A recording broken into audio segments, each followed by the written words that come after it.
You are listening to Zen and the Art of Triathlon.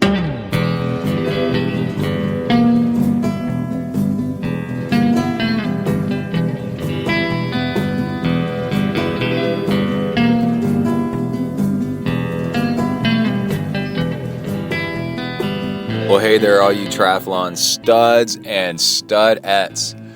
This is Coach Brett with another great episode of Zen and the Art of Triathlon. I'm getting in the ZenTri mobile studios here and leaving the pool where I'm really excited. I got my swim down to an Ironman distance in 1 hour flat, so 2.4 miles in 60 minutes. Doing high turnover and kind of high turnover, but maintaining nice grip for the water. Once you start slipping all over the place, it's not that good anymore. Hey, that's enough of that. We're going to talk about what's on this episode. This is really cool. We have the head coach of QT2 Systems, Jesse Kropelnicki, and he is really interesting in his approach to fueling. Let's see, I got an overhead light on somewhere in here. For racing and then for training and racing, actually. The training is a big part of it. And then the training log for this episode is Emily and I headed off to Spain for Strong Like Bull Triathlon Training Camp. Southern Spain in the mountains. Just crazy. And that'll be Strong Like Bull Part 1. And next episode, we'll cover the second half of Strong Like Bull. Strong Like Bull Part 1, the winds were so intense on the first day of my first big bike ride that I actually nearly got blown off the bike and in the middle of a mountain pass. It really started getting kind of freaky out there, really intense. And just lots of what it's like traveling to Spain and Europe. I've never been to Europe before.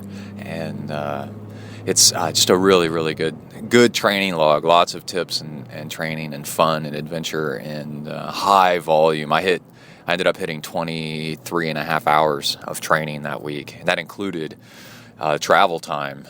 Well, it doesn't include travel time. Well, the week included travel time to Europe and back from Texas. And so fit in that kind of volume, 23 and a half hours of training time. It just shows you what kind of camp this was. It was intense. Okay. So before we get started with Jesse's interview, we're going to do just the tiniest bit of triathlon news. Go Sonia. Sonia Wick is traveling to Melbourne to be with pro triathlete Angela Nath. So we're not going to have her on this episode, but we are going to definitely have her on lots more episodes because the reaction was, hell yeah, she's awesome. And she is awesome. So we'll do a Skype call with her coming up maybe next episode and cover the news and then what it's like being down under for Ironman Melbourne with Angela. So that'll be super cool.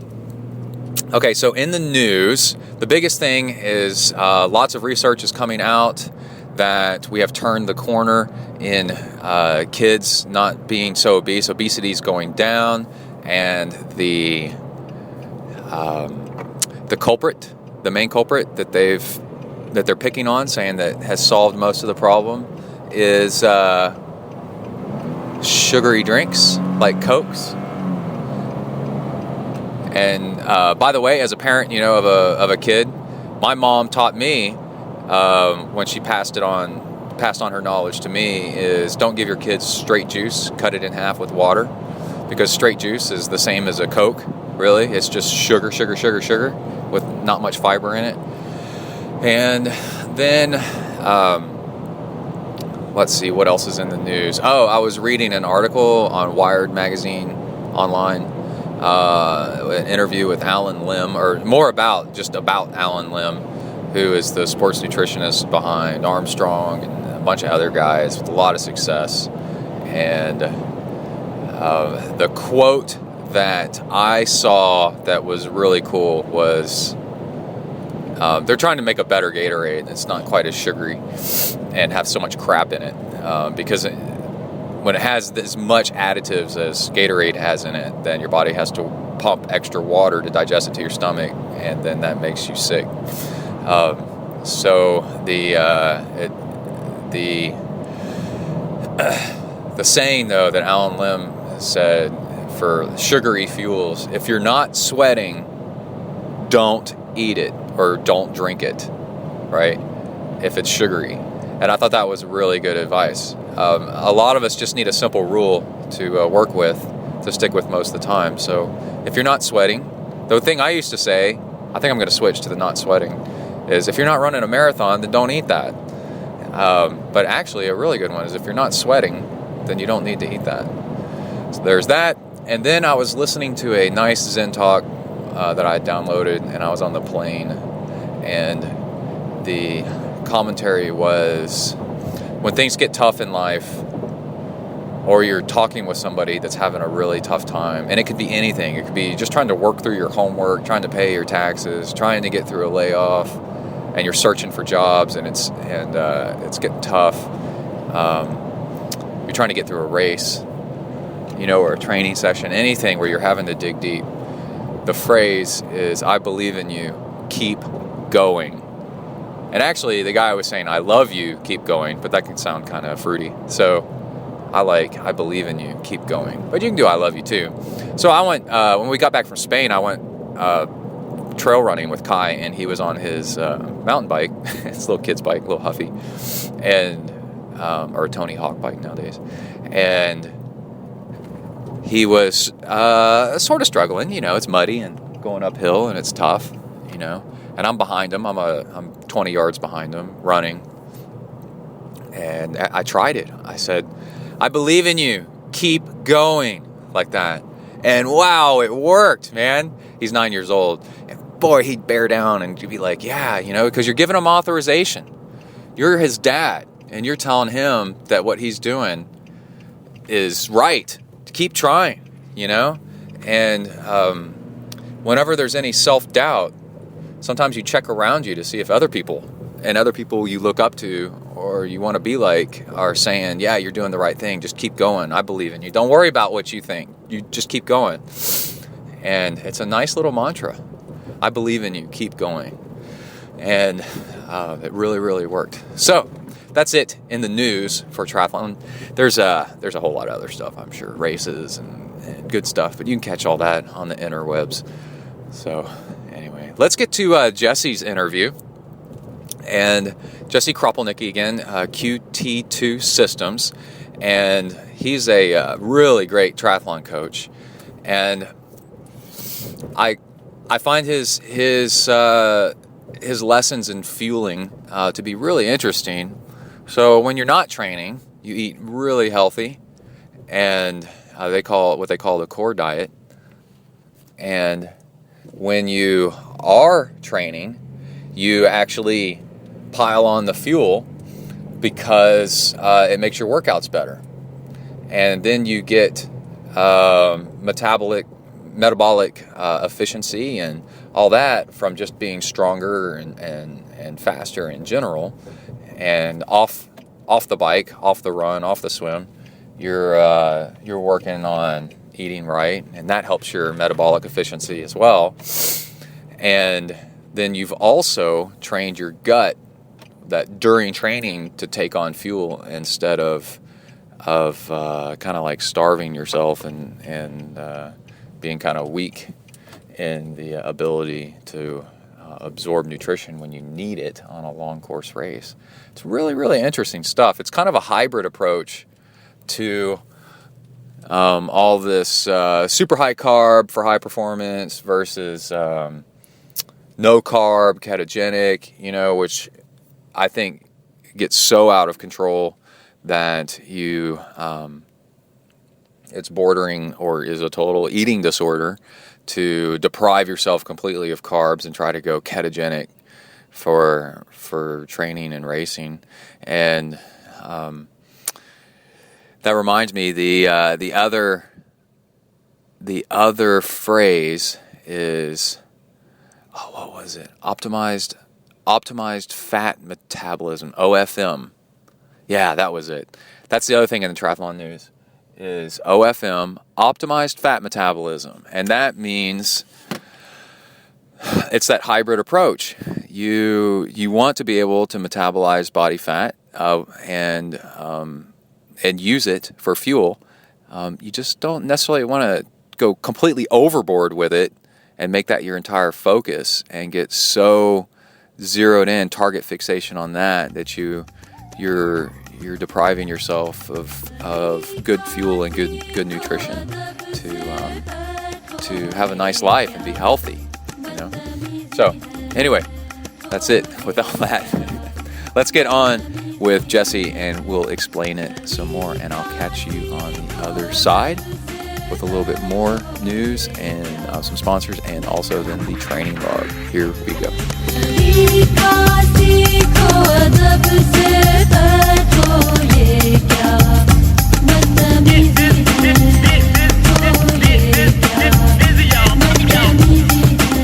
All right, we are really lucky here today to have with us Jesse Kropelnicki from QT2 Coaching Systems. How's it going, man?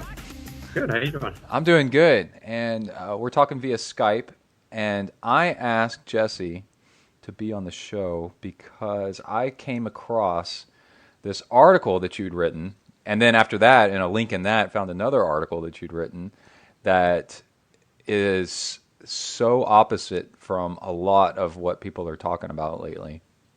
Mm-hmm. But at the same time, I think it's very true, and I'm looking. I think there's a lot of truth in it, and so I'm looking for you to help the rest of us kind of clarify what's going on here. And the article I'm talking about is the triathlon fueling window. Mm-hmm. And it's where you wrote, and you can better explain this in a moment, but it's where you wrote, really, if you're training to run lean on calories to burn body fat, if you're going long course, you're really limiting your potential towards the end, because it is a calorie dependent sport. And when you need calories, you're not going to be able to take them in because it'll upset your stomach. And that's my one sentence description, and then that linked to another article called I think you called it like starvation workouts. Right. And boy, I love that one because and it's just a personal thing with me. Like I used to be a little bit overweight. I'm fine now, and I grew up skinny and just got the extra 30, 40, 50 pounds like in college, after college, and then burned it off. But I love to eat. So when people talk about doing long workouts without eating, or I'm at work and it's like lunch, middle of the morning or getting towards lunch, and somebody tells me that they haven't had breakfast, I can't even comprehend that. Right.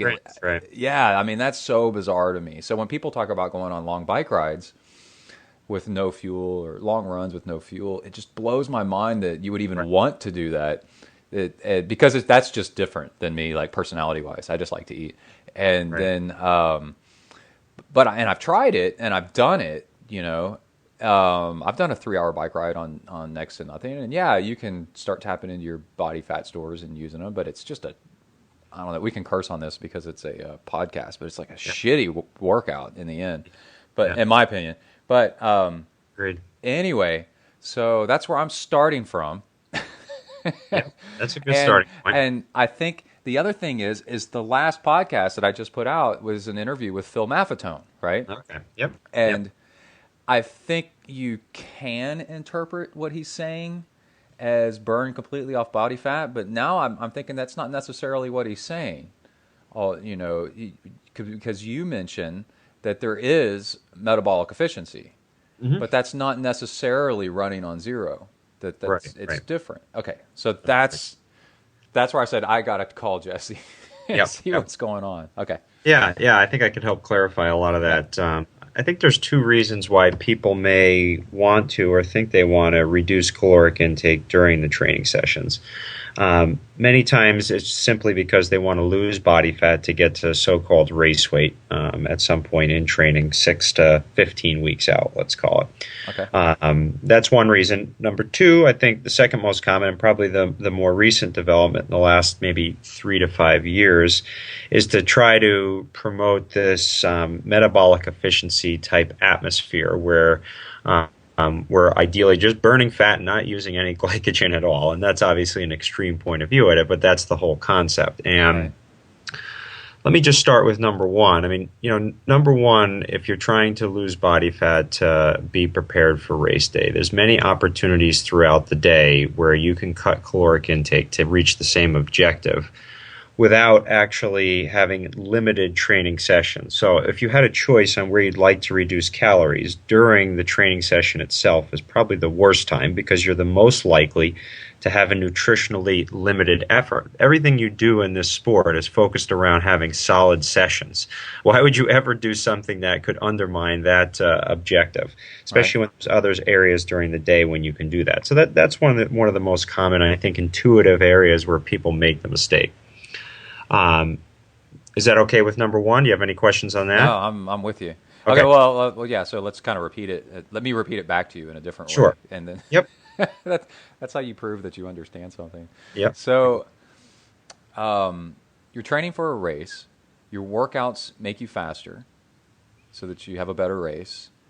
It's counterproductive to wreck your workouts by not being fueled properly for your workouts.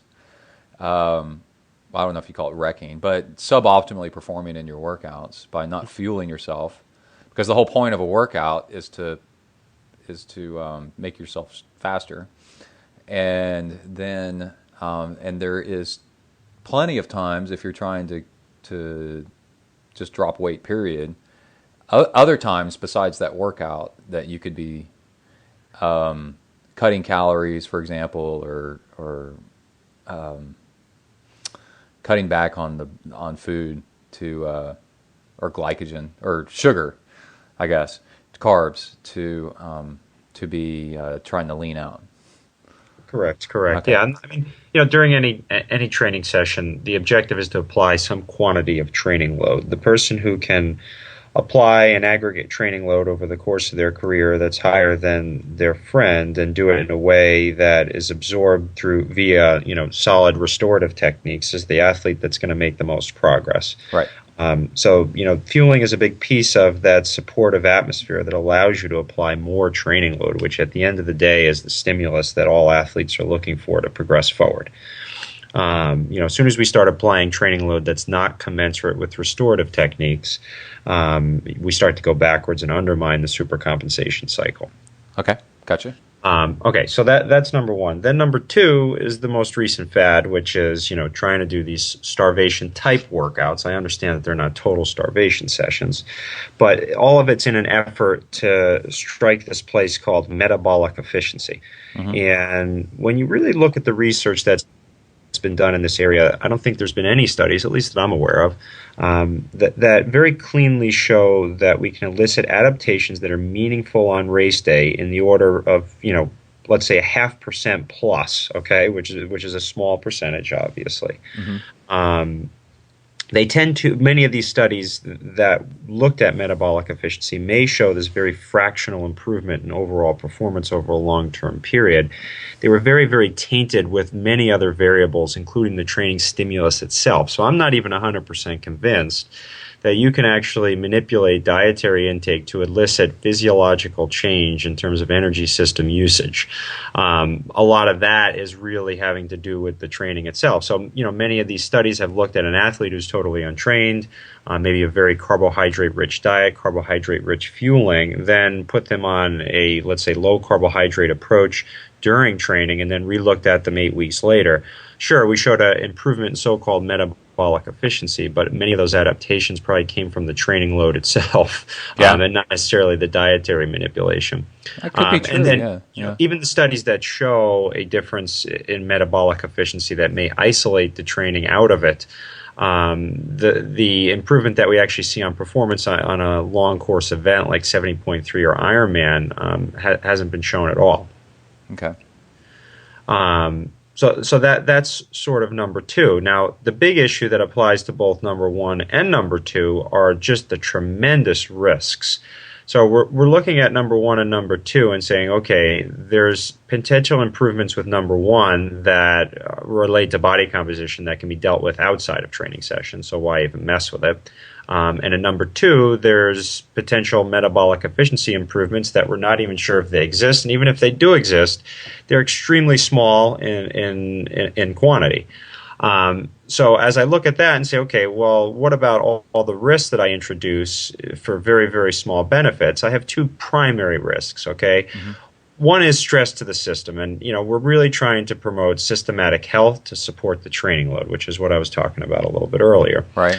An act where an athlete, particularly an age group athlete who's already very overstressed in their overall stress budget, overworked to some degree, struggling with good nutrition techniques. Now we send them out there in an already systematically stressed catabolic type state and say, okay, now you can't eat for 3 hours.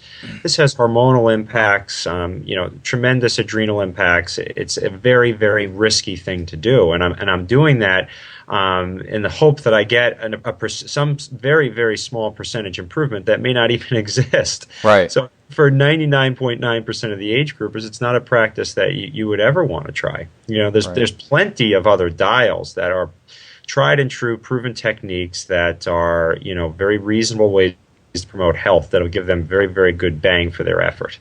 Yeah, it's like there was it's like monks that punish themselves. What is it called? I forgot the style of what it was, but punish themselves and abuse their bodies like to the point, and it's like I can reach nirvana if I just punish myself enough. No, exactly. And then I'll reach the state of nirvana, and then I can do anything. I'll remember the word when it's. No, it kills me because as a coach, I care about my athletes. I care about all the athletes that I work with, and I care about all athletes that train for triathlon. And it kills me to see people attempting that stuff because I know at the end of the day it ends up hurting them, and it's more systematically. And what we're trying to do is a healthy sport. We're trying to be healthy about the way we do things, and it's just not a healthy thing to do at the end of the day. Yeah. And especially when you weigh it against the potential performance enhancements. So. Right. Okay. So there was when I tried being raw vegan for almost a year, and then I had to quit because I just felt like everything was going wrong with my body, and I think I wasn't getting in enough calories. Right. And I was doing this, to run leaner and all this other stuff. Sure. And then,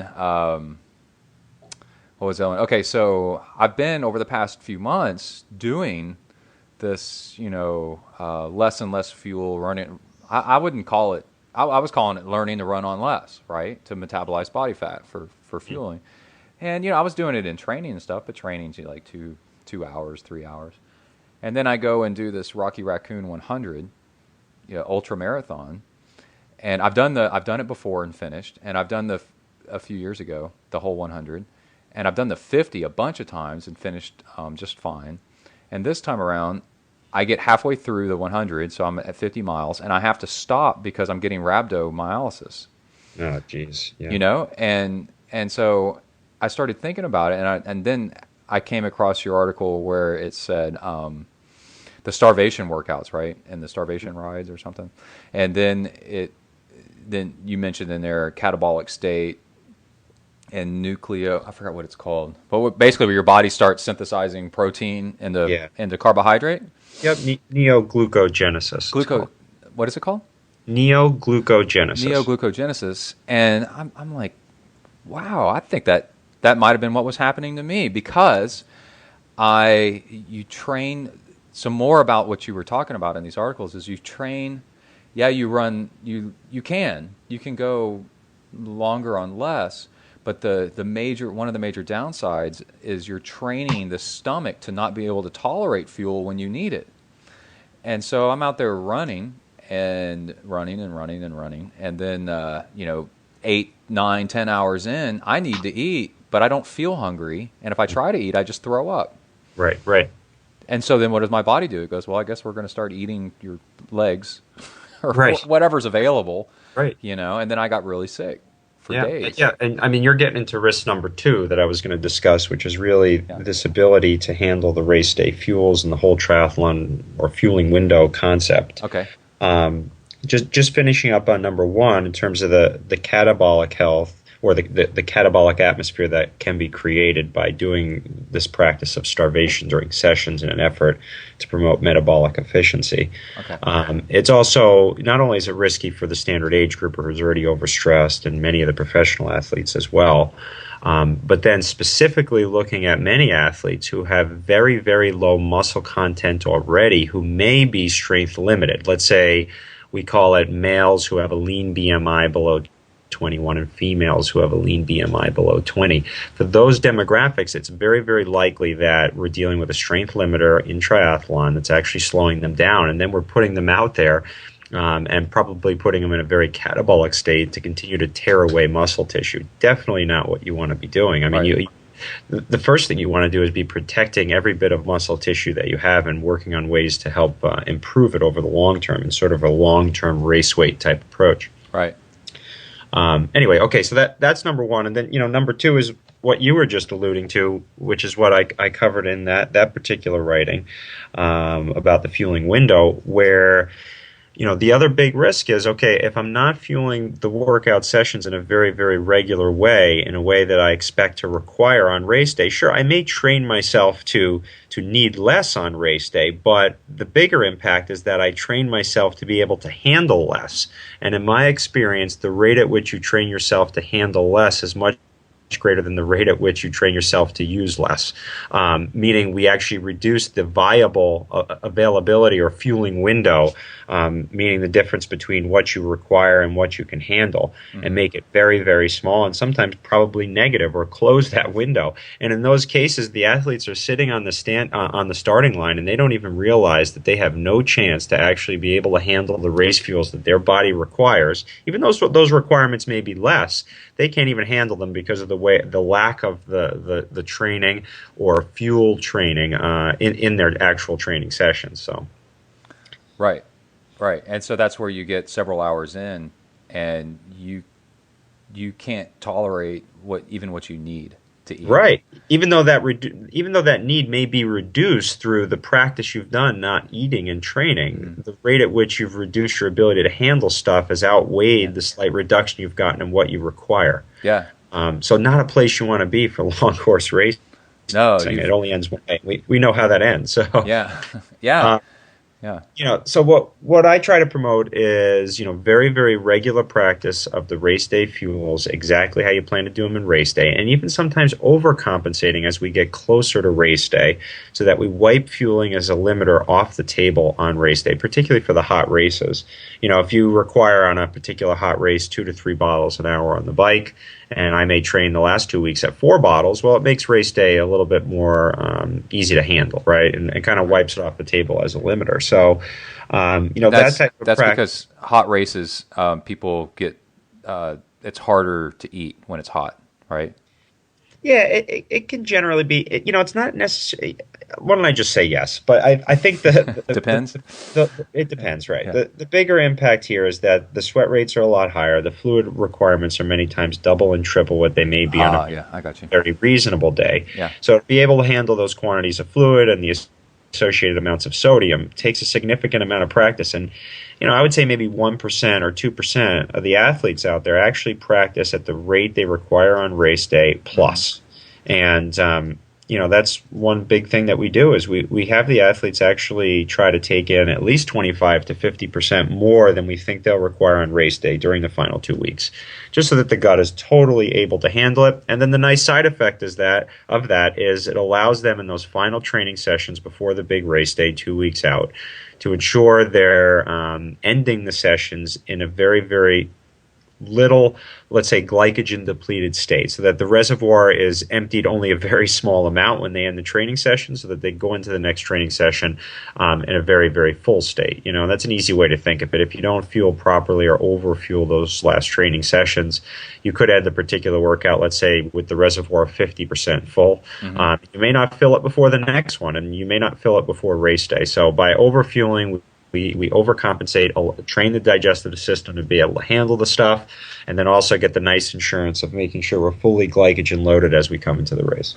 Okay, so this, what, I don't even know where to start with this. So the the two interviews before Maffetone was AJ Balco, and he had nothing but great things to say about your coaching. And then Hillary Biscay, and Hillary had just done Ultraman, right? Yep. And they were talking about, just being the main focus in the racing, like Ultraman, and then AJ was talking about training, was just massive amounts of what they would seem to people, massive amounts of calories.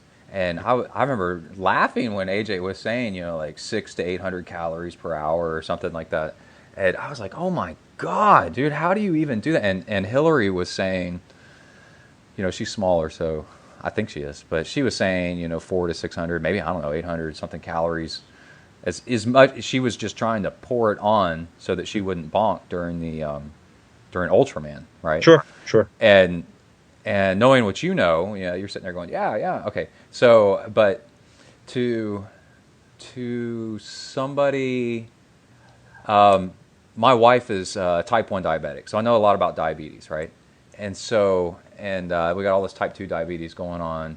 What is your consoling advice that this isn't too many carbs for people and like isn't unhealthy?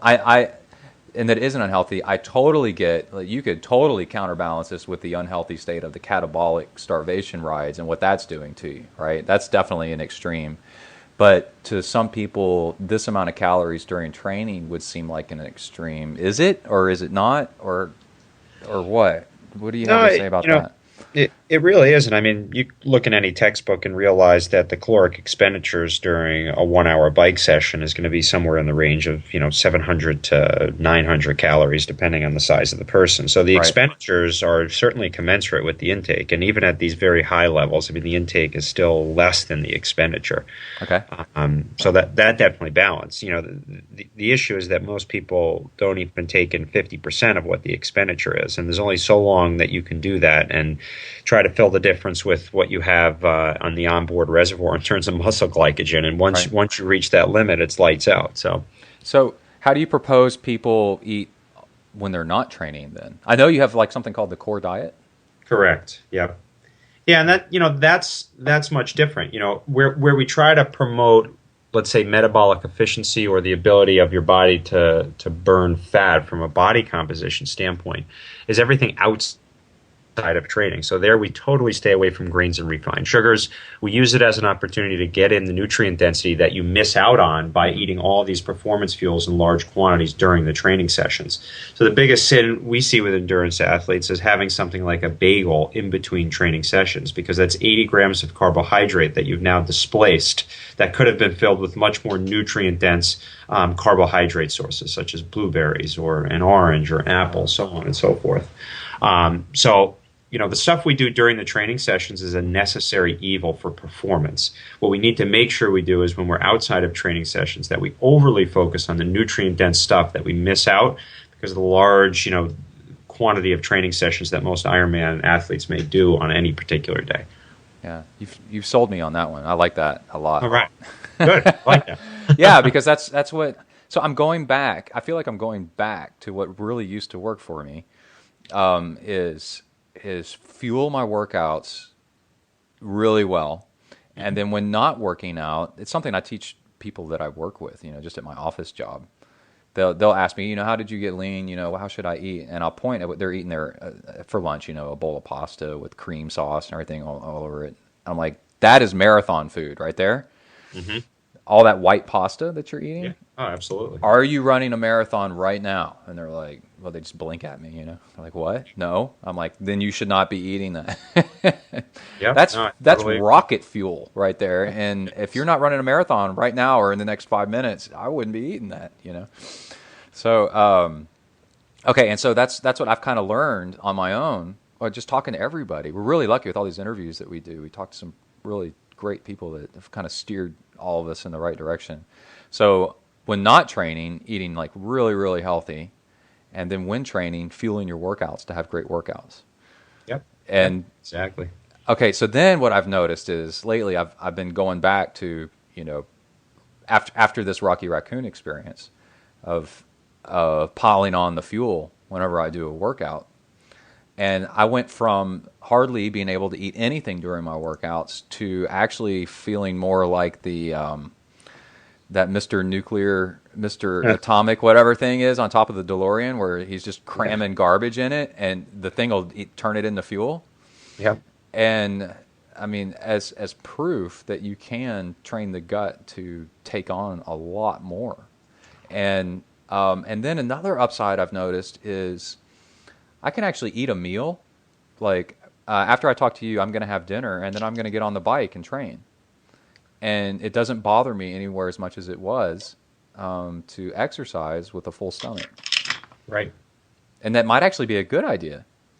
Yeah, no, it's, anything you could do to overcompensate and train. It's exactly what we do in training. We try to overload and do things that are above and beyond what are required of race day. So it's it's a very similar concept with nutrition in terms of the day-to-day, the during training session or race fueling type nutrition. Yeah. It seems to be working. But I'm returning back to my roots and kind of enjoying it, feeling like it's a good place to start over again. Yeah. And then kind of intermingling all this other stuff that I've learned, about efficiency and all that other stuff at the right time, and healthy eating when you need it. So. Yeah, okay. At the end of the day, in terms of the efficiency stuff, the primary driver there is how you behave in training. If you're going out doing anaerobic training sessions constantly, you're going to use more carbohydrate. Your body's going to be more likely to turn towards anaerobic energy systems to produce the ATP demand that's required for a particular intensity. If you train the aerobic system very intensely and carefully, then the aerobic system is what the tendency will be to use to meet the ATP demand first. And it will stretch it as far as it can until it can't create any more through that energy system, and then it switches to anaerobic energy system means, and that's where we start using carbohydrate. So, the primary driver here is certainly the training techniques and not the nutrition. And just to summarize it, the nutrition techniques that have been tried in this area probably present way too many risks than what it's worth, especially where we don't have definitive proof that it actually has any enhancements. Yeah, that's always funny whenever there's a trend going on and then somebody starts saying, okay, now where's the proof again? No, exactly. And then you can't find it. It's all, exactly. Just articles and stuff. And on your article, you actually have graphs made from real world experience instead of just a few athletes in a lab. Right. No, I thought that was really cool. And everything I just discussed is the same thing that we've been doing with zero changes for the last 9 or 10 years. It's exactly the same. And it's been super successful, so until I see a reason to change it, there's no reason to change it, So what's going on with some of your athletes this year? I know you coach AJ, and who else are you looking for to really hit it big this year? Yeah, I am coaching, and I have been coaching Kate Snow for the last 6 or 7 years. I coach Pedro Gomes, who won 2 races last year. I coach Jesse Donovan, who won 2 Ironmans. Jenny Hansen, who won an Ironman last year. I just picked up Lindsay Corbin. She's actually down here at the training camp in Claremont as well. So I've got a great group. I mean, just really lucky to have such a great group of athletes to work with, and just really hoping to move the ball forward this year and see them do well. I think it's a great opportunity, and I don't want to screw it up, to say it simply. So QT2 Systems coaches a lot of age groupers too, right? We do. We coach about 250 age groupers, and we had about 30 athletes in Kona last year out of that group. That's a good ratio right there. Yeah. So if people are interested in finding out more, they can go to qt2systems.com, I think. Yeah, qt2systems.com, and all the nutrition stuff we do through the corediet.com. That's the other site. Right, and I saw through your coaching you actually have a lot of on-staff nutrition experts, right? We do. We have 5 registered dietitians that work with triathletes, Ironman athletes. That's what they do every single day. They're not just dietitians who you may go to and ask to do your Ironman nutrition. This is what they do every day: race fueling plans and day-to-day nutrition plans. Yeah, I've had experience with the dietitian that really doesn't know anything about Yeah, exercise. exactly. Yeah. All the dietitians I initially trained, and most of them have been with us for. We have a few of our dietitians have been with us for 5 or 6 years. Some of the others have been with us for a couple of years, but they're great. They all work with, like I say, triathletes every single day. Cool. So, are you working with AJ right now? Yep, I am. He's here in Claremont as well. We've got 26 pros here in Claremont that we're working with for a 3-week camp. Are they tough to handle? Do they get all crazy? Or... They get a bit crazy. We have our moments for sure. No comment. Do you ever get any of them yelling back at you? No way, I'm not going to do that. Oh, for sure. It's all part of the game. Yeah, it's a little back and forth. Yep. Cool. Well, thanks, Jesse, and I really appreciate you doing the call. Maybe we can talk to you on down the road as I keep working this direction and see if I'm doing it right. Sounds great. Thanks for the opportunity. Awesome, man. Thanks. Thank you. All right. Thank you very much, Jesse, for that interview. Oh, man, since we started the interview, it's been days, man. Time warp. I'm back. Lots of crazy crap going on.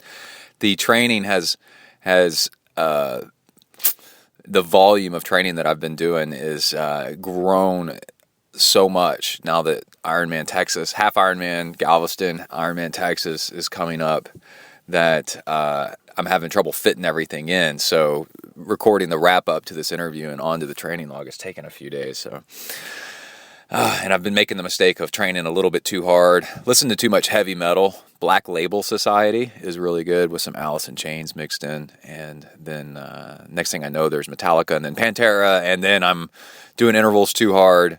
And then I need to sleep all day because I've worked out too hard. But anyway, that's life. That's what makes this stuff fun. So, all right. Let's see. There was a couple of really interesting things. Well, one, I just want to repeat that one quote by Alan Lim. If you're not sweating, don't be drinking our stuff. And that's from Scratch Labs. But basically, that's the rule for easy. That's my rule now for easy to digest carbs, fast-acting carbs. If you're not sweating, don't be eating them. Okay. And then while I took a break to fit in this interview for the past few days, I came across a really interesting statement and started Googling it and found out it to be pretty true. Okay, so I was listening to Endurance Planet with Tawny Prazak, and she was interviewing some doctor, their on-call doctor that I guess is based out of Florida or something. So he was saying that if you don't eat, this was huge to me, by the way, and the way it was handled just kind of offhandedly and just passed up was, it just glossed over and then moved right on. I was like, whoa, this is huge. So I want to reiterate this. He said hypothyroidism. Somebody was having a problem with hypothyroidism, I think. But anyway, basically, if you don't eat enough carbs, your thyroid turns off. Your thyroid is what regulates your metabolism. And that's a big concern for me because all this low carb, high fat dieting, when you try to do Ironman level training, the level of carbs that you need is way higher than what you'd think. And you can still take in a ton of carbs and be, not a ton, but you can take in plenty of carbs and still be low carb with Ironman training. I remember Ben Greenfield saying he was able to take in X amount of grams of carbs and still be, pee on the keto sticks and still come up as ketogenic because he was burning primarily body fat. Well, if you don't fuel yourself with enough carbs, remember, it's just a ratio. Like, what do you need versus what are you taking in? So if you're working out 20 hours a week and even though you're eating what you think is plenty of carbs, if you're not eating enough carbs, basically your body still thinks that you're low carb, right? Relative to the work that you're doing. And the end result is your thyroid can turn off, apparently.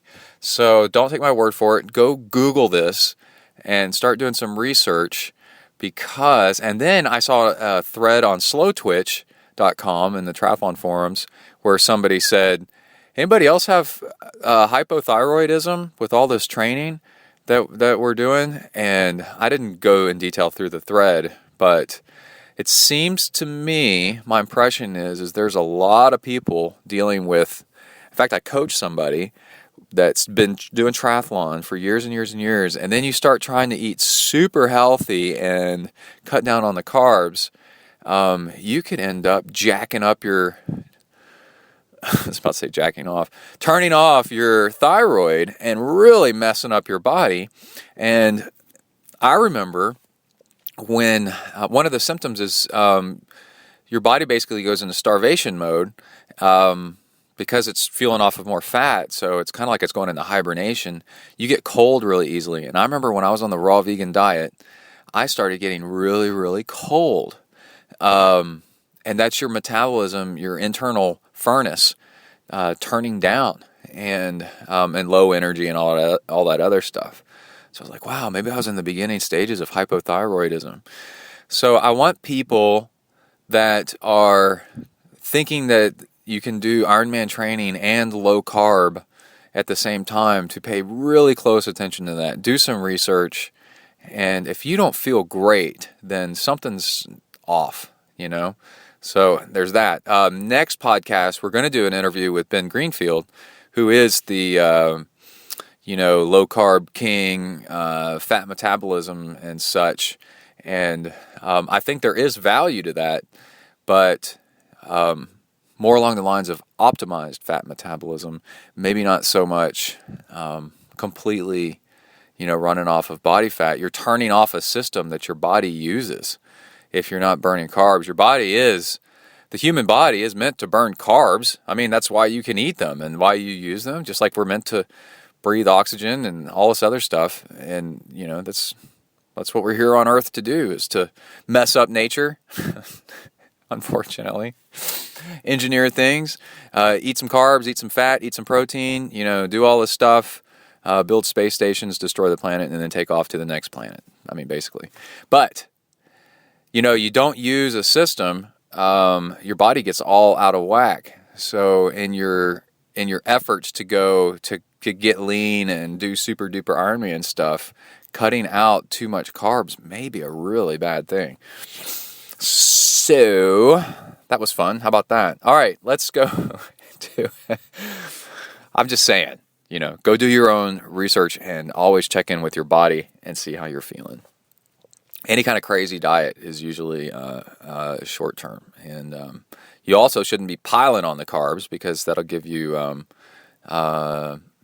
metabolic syndrome and prediabetes and diabetes. So you got to, find the middle ground for you versus how much you're doing at that moment. All right, let's move on to quick donations. We have recurring donations this month. Ken Soderquist, Michael Hildick, Daniel Stark, who is the cousin of Tony Stark, he told me personally in an email, and John Taylor, David Long, Mark Brilliant, which is a great last name, and Christopher Allen. So thank you for your donations. If you want your name mentioned on the show, then you have to go to the ZenTriathlon.com website and either set up a recurring donation or do a one-time donation. And if you do a one-time, if you do recurring, send me an email and tell me that you set up recurring and that you like your name mentioned on the show, and or your question, actually. And anytime that you're a donor, if you ask a question, I will put it on the show and answer it on the show. No questions this week. So let's go on with a sponsor. This is really cool because we have an email. So the Mountain Madness Half in Georgia, northern Georgia, in the mountains, and boy, is it in the mountains. Sunday, May 4th, 2014, half Ironman distance. So 1.2 mile swim, 56 mile bike, 13.1 mile run. The only triathlon that awards a king and queen of the mountain polka dot jersey, which is rad. for the fastest ascent. For those of you that don't know, the polka dot jersey for the Tour de France, I think, was started by a bread company, and the wrapper for their bread is polka dotted. And then so they sponsored a climb, and a prize, whatever, how much money, this is 100 years ago. The first one to the top won that section, and so that's why the polka dot jersey is polka dotted, because of a bread company and the wrapper of their bread that was a sponsor in the Tour de France. I believe. That's what I was told. All right. Polka dot jersey for the fastest ascent up the 6-mile climb to the bike turnaround. 6 miles. Wow. Okay, so here's the email. This is cool. From one of the race directors. The course is hard, crazy hard. The bike course has a 6-mile Cat 1 climb to the bike turnaround, which we time for the KOM and QOM competition. If that was not enough, then there is a 3-mile climb to get back to the transition area at the end of the ride. That is where the fun really begins. The run course is where we really get to inflict some pain. If your legs are not shot from the ride, then the 2-loop run course will finish them off. It is a 3-mile rolling climb to the turnaround where you get to scream back down towards transition and then do it again. It is the downhills that will finish off the quads. We have had many Kona qualifiers walking on our run course, something we love to see. Strange fact, there are no naturally occurring lakes in Georgia. They are TVA, that's Tennessee Valley Authority, projects from the Great Depression era where FDR was getting people to work on big government projects. I bring this up because our venue, Carter's Lake, is really a mountain range where the valley in the center was dammed and flooded to make a lake. Everywhere around the lake is a big climb. It's awesome. Our title is All Three Sports. They love how our title sponsor is All Three Sports. They love how our event is different from all the others. For this venue, we are looking to create one of the hardest races around. We feel as if we have accomplished this. I totally agree. Our website is zone5events.com, zone5events.com, and the 5 is the number 5. And our event page has had some great reviews from blogs and Slow Twitch. Check out our unbiased opinions, zone5events.com/event/mountain-madness. All right, so I grew up a lot in eastern Tennessee where they have on Watts Bar Lake, which is another TVA lake. I think it's the 3rd tallest dam in the United States. And my great-grandfather was hired worked with the University of Tennessee as a psychologist to go into the mountains and work with people that, hillbilly types up in the mountains to analyze what makes them who they are so that we can figure out how best to provide them with electricity and water and all the things that the TVA projects were actually supposed to be doing. And there was articles where he interviewed them, and they believed in a lot of superstitions, and that beds and chairs could rattle if they laid on them or something. I don't know. It was really, really weird. But anyway, my great-grandfather helped out with some of that. And then my grandparents built a lake house on Watts Bar Lake. And I grew up on Watts Bar Lake swimming around there. And that terrain is freaking crazy. So if you want to, because this is basically the same as northern Georgia. And I grew up in Birmingham, Alabama, which is basically the same too. And that is nuts. Like crazy. I remember it took Emily through there, and she's like, how do they build houses on this? It's so vertical. And so basically I'm saying if you want to nearly kill yourself just doing a half Ironman instead of an Ironman and really enjoy it and have a beautiful day, because it's so gorgeous in that part of the country, then you want to do the Mountain Madness half. So check them out. May 4th, zone5events.com, number 5. All right, now let's move on to the training log. This is the first half of the week in Spain, so we've got traveling on the plane and me dealing with losing a bike in baggage and trying to work out a lot and in a different country. I've never been to Europe before, so it's a real trip.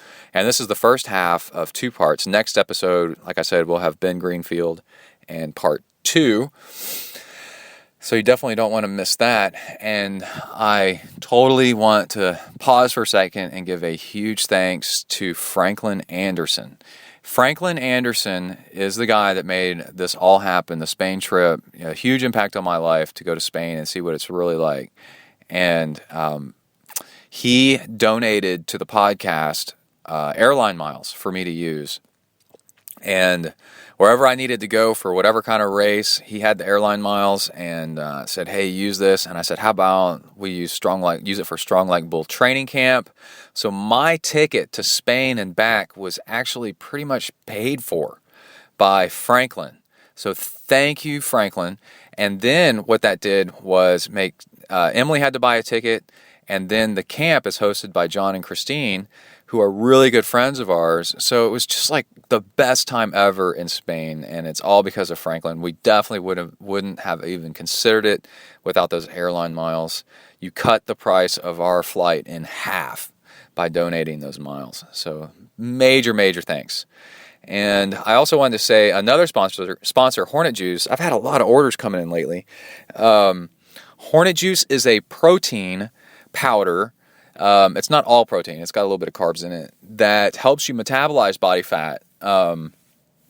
So what you do is you mix it in with whatever carb fuel that you're using, and that little dose of it's a very specific blend of amino acids of proteins that tell your body, hey, mobilize some body fat, and it gives you more energy. And it's really good, and it works really well. And a lot of these crazy workouts we did in Spain, I mixed in Hornet Juice before, during, and after workouts, these long bike rides. And I probably logged the most training hours in that week that anybody has ever logged as a customer at this camp. By the end, I'd done 23 and a half or something like that hours of training. Right? In a foreign country, making it happen. And Emily told me that other people were asking her, is he always like this freaking crazy with the training, doing this amount of volume? And Emily said, yep. So anyway, Hornet Juice is awesome stuff. And you can get it on the website, zentriathlon.com. There's a link on the side to where you can order Hornet Juice, and you can just try it with like a 3-pack. And it lasts an hour and a half, one packet. So you can try a 3-pack. You like it more, you order a 10-pack. Man, you want to go all in, get a 20-pack or even a 30-pack. I think there's even a 50-pack if you want to save, some money and order more in bulk. Yeah, like a 50-pack. And that's what I've got, is I've got a big pack of it. And then when I've got enough of it, I just use it for like key workouts or just when I feel like I need it. And then for races. And man, it's wonderful. So anyway, that's that. Let's go ahead and get on with the training log in Spain. Here we go. You are entering the ZenTri training log zone. Huneli.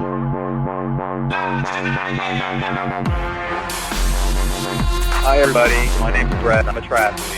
Hi Brett. I decided it's time I got some friends more suited to my status. But Joe, we've been friends for years. Hey, we all make mistakes. Come on, dudes, let's go exercise! Exercise! Yeah! I'm gonna do sit-ups till I poop myself! Generals gathered in their masses, just like witches at black masses. War pigs, now they have the power. Hand of God has struck the hour. Oh, Lord, yeah. All right. Training log. I feel so good because I got it all figured out. Get it?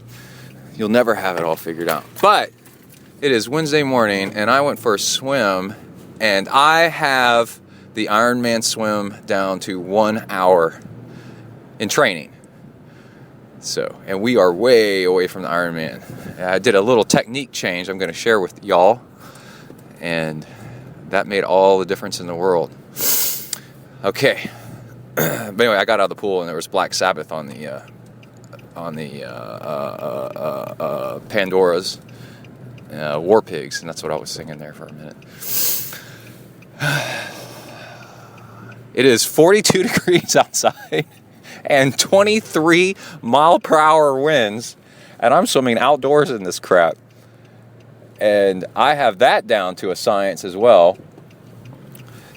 I go to the locker room, dressed warm, and then I got to run out on the deck, right, and hop in the water. So in the locker room, I strip down to my swimsuit, but I put on my swim cap, goggles, and a jacket, and zip up my jacket, and then wrap my waist, with the towel. So I'm layered back up again, and then while I don't know, whatever I do, I kind of organize my crap while I'm in the locker room and let my body heat back up again inside that jacket.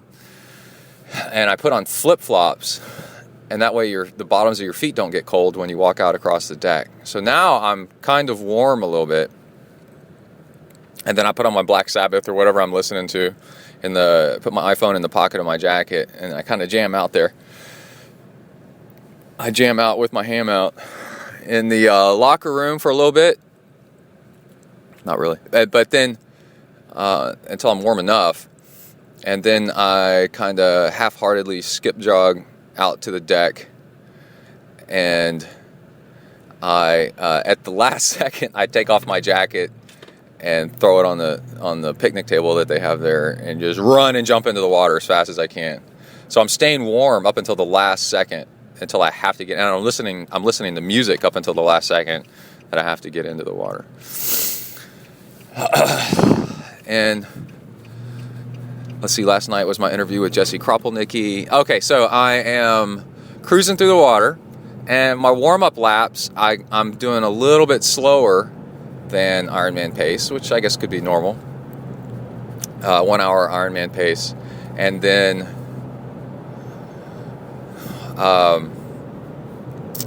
after a while, I'm timing myself every 15 minutes. Every 15 minutes I got to do... I got to merge.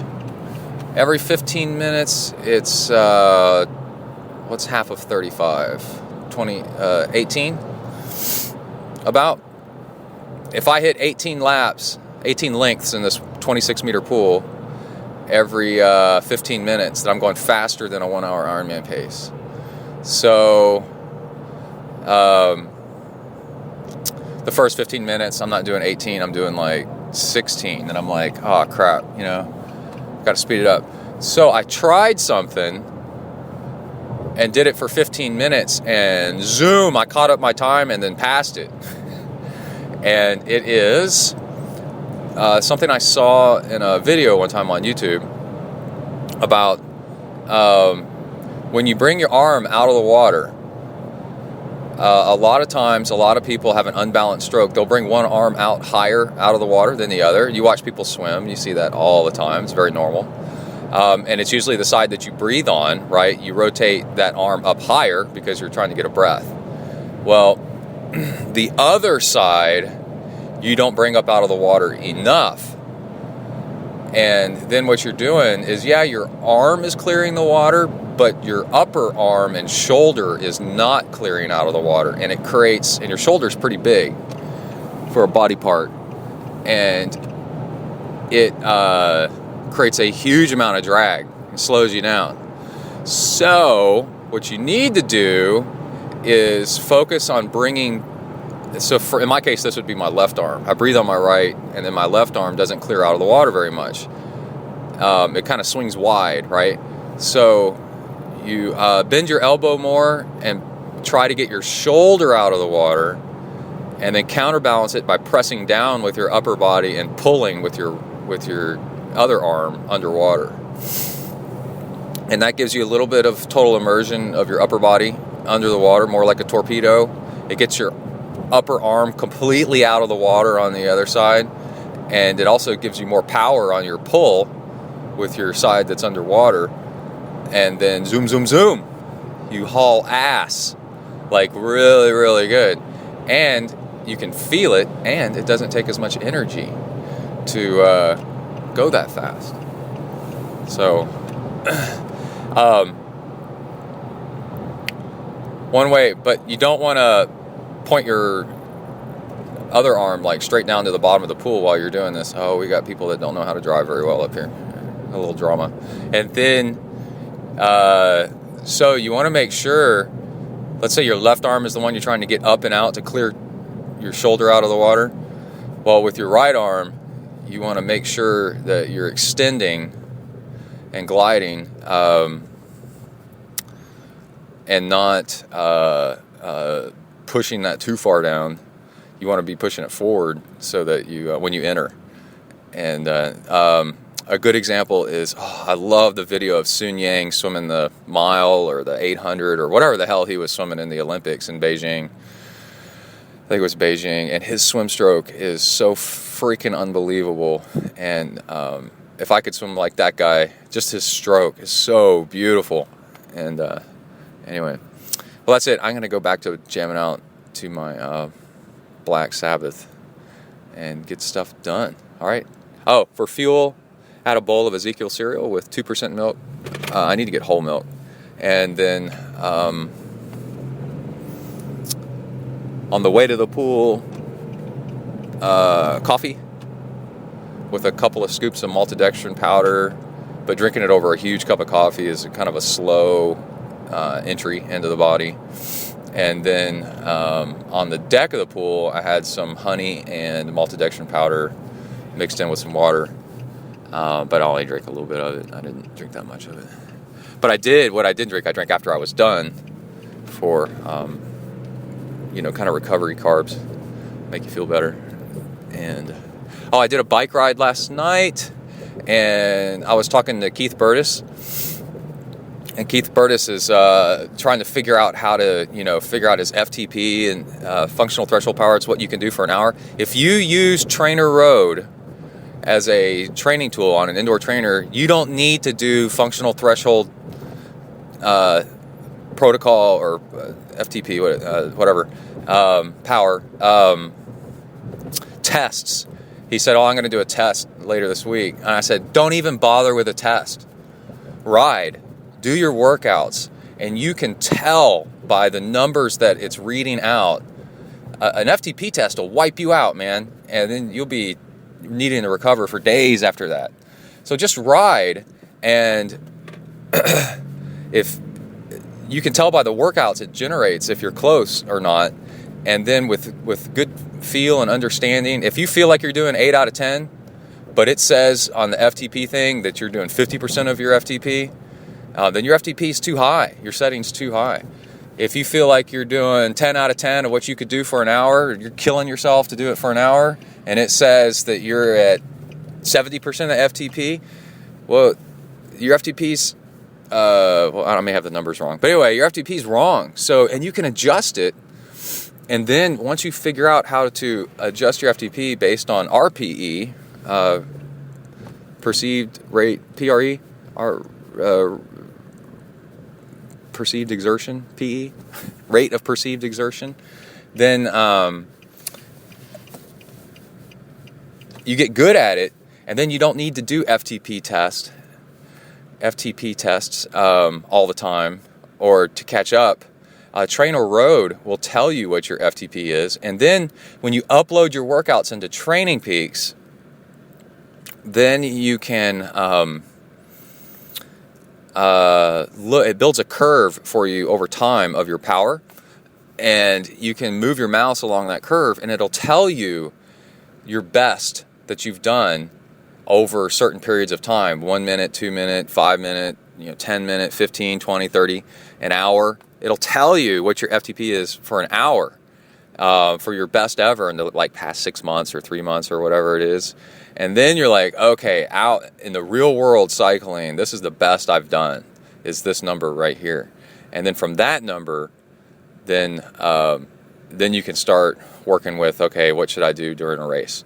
And that was actually taught to me by Gordo Byrne, and he is Ultraman champion and for years and years, and just an awesome real-world long-distance triathlete. So you ought to look him up, Gordo Byrne, and FTP testing, and real-world FTP.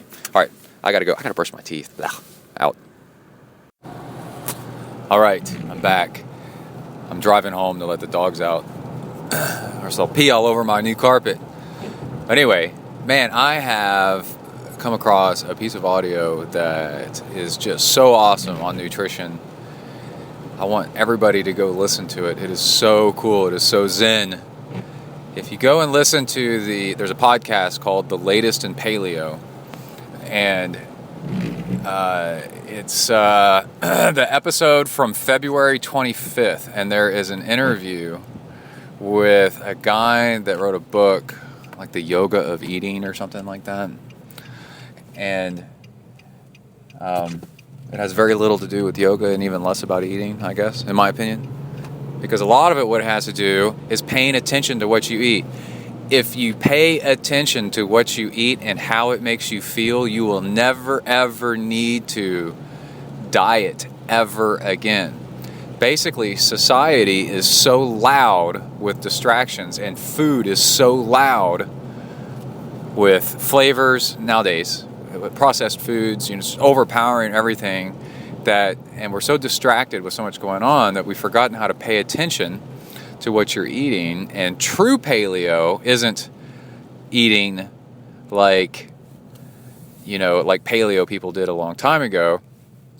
It's the style of eating is, hey, I'm a caveman, and if I eat something, if it doesn't work for me, then I better not eat that again, because I'm competing for food, for mates, for shelter, for everything against the weather. I don't have time to F around with food that doesn't work for me. So I'm going to pay attention to what I eat and really acknowledge how it makes me feel, and does it give me energy, right? Is it the right thing at the right time? So all you have to do is, when you eat, ask yourself a little bit later, while you're eating, pay attention to how much of it you're eating, what kind of food it is, and then a little bit later, ask yourself, hey, did that work for me? And then remember, it's called mindful eating.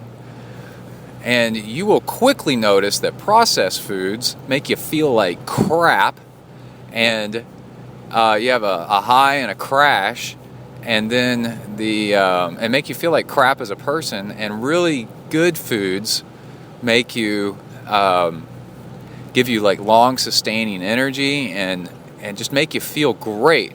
So the example that he gives is that it's like touching a hot stove, right? You touch a hot stove and it burns you, and then it creates a blister, and then the next time you don't touch the hot stove again, not because you don't have to not because you have to remember that it hurt, but because you paid attention that it hurt, and now it's stored in your memory. Don't eat that, or don't touch that. Don't touch that stove.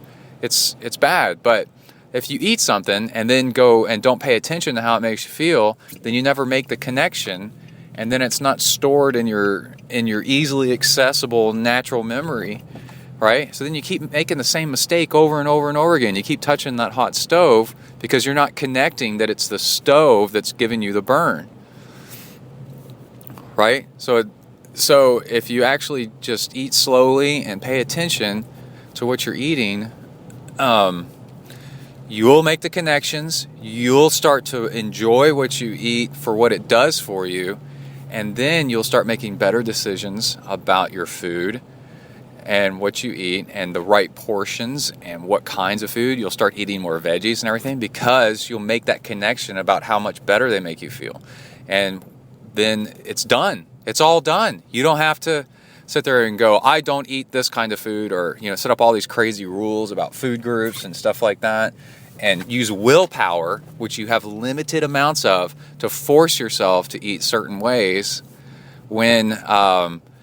which eventually gives out, when all you have to do is just pay attention, and then your body and your brain take care of what you should and shouldn't eat for you for the rest of your life.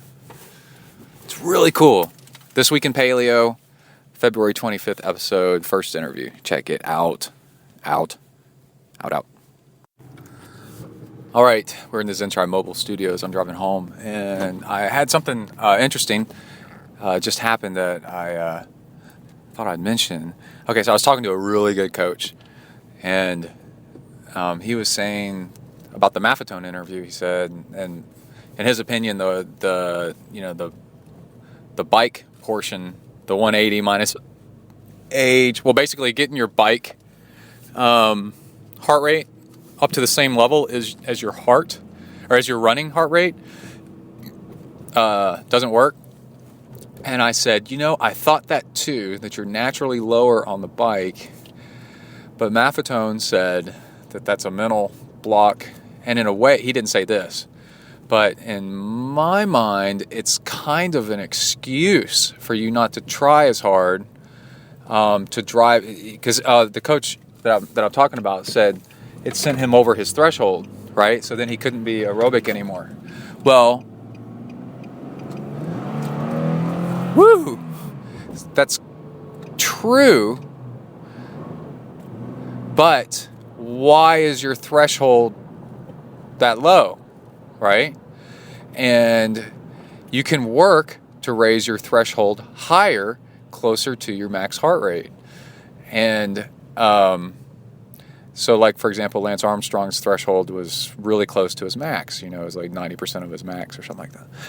And threshold is, how hard can you go before you start getting sore. And like lactic acid isn't the real indicator, but it's similar. So, and I'm like, well, what's the psychology or the mechanics that is going on that is allowing you to not work as hard on the bike to drive your threshold up, to do the work to make you strong enough to drive your threshold up to your threshold heart rate the same as your run heart rate, right? And then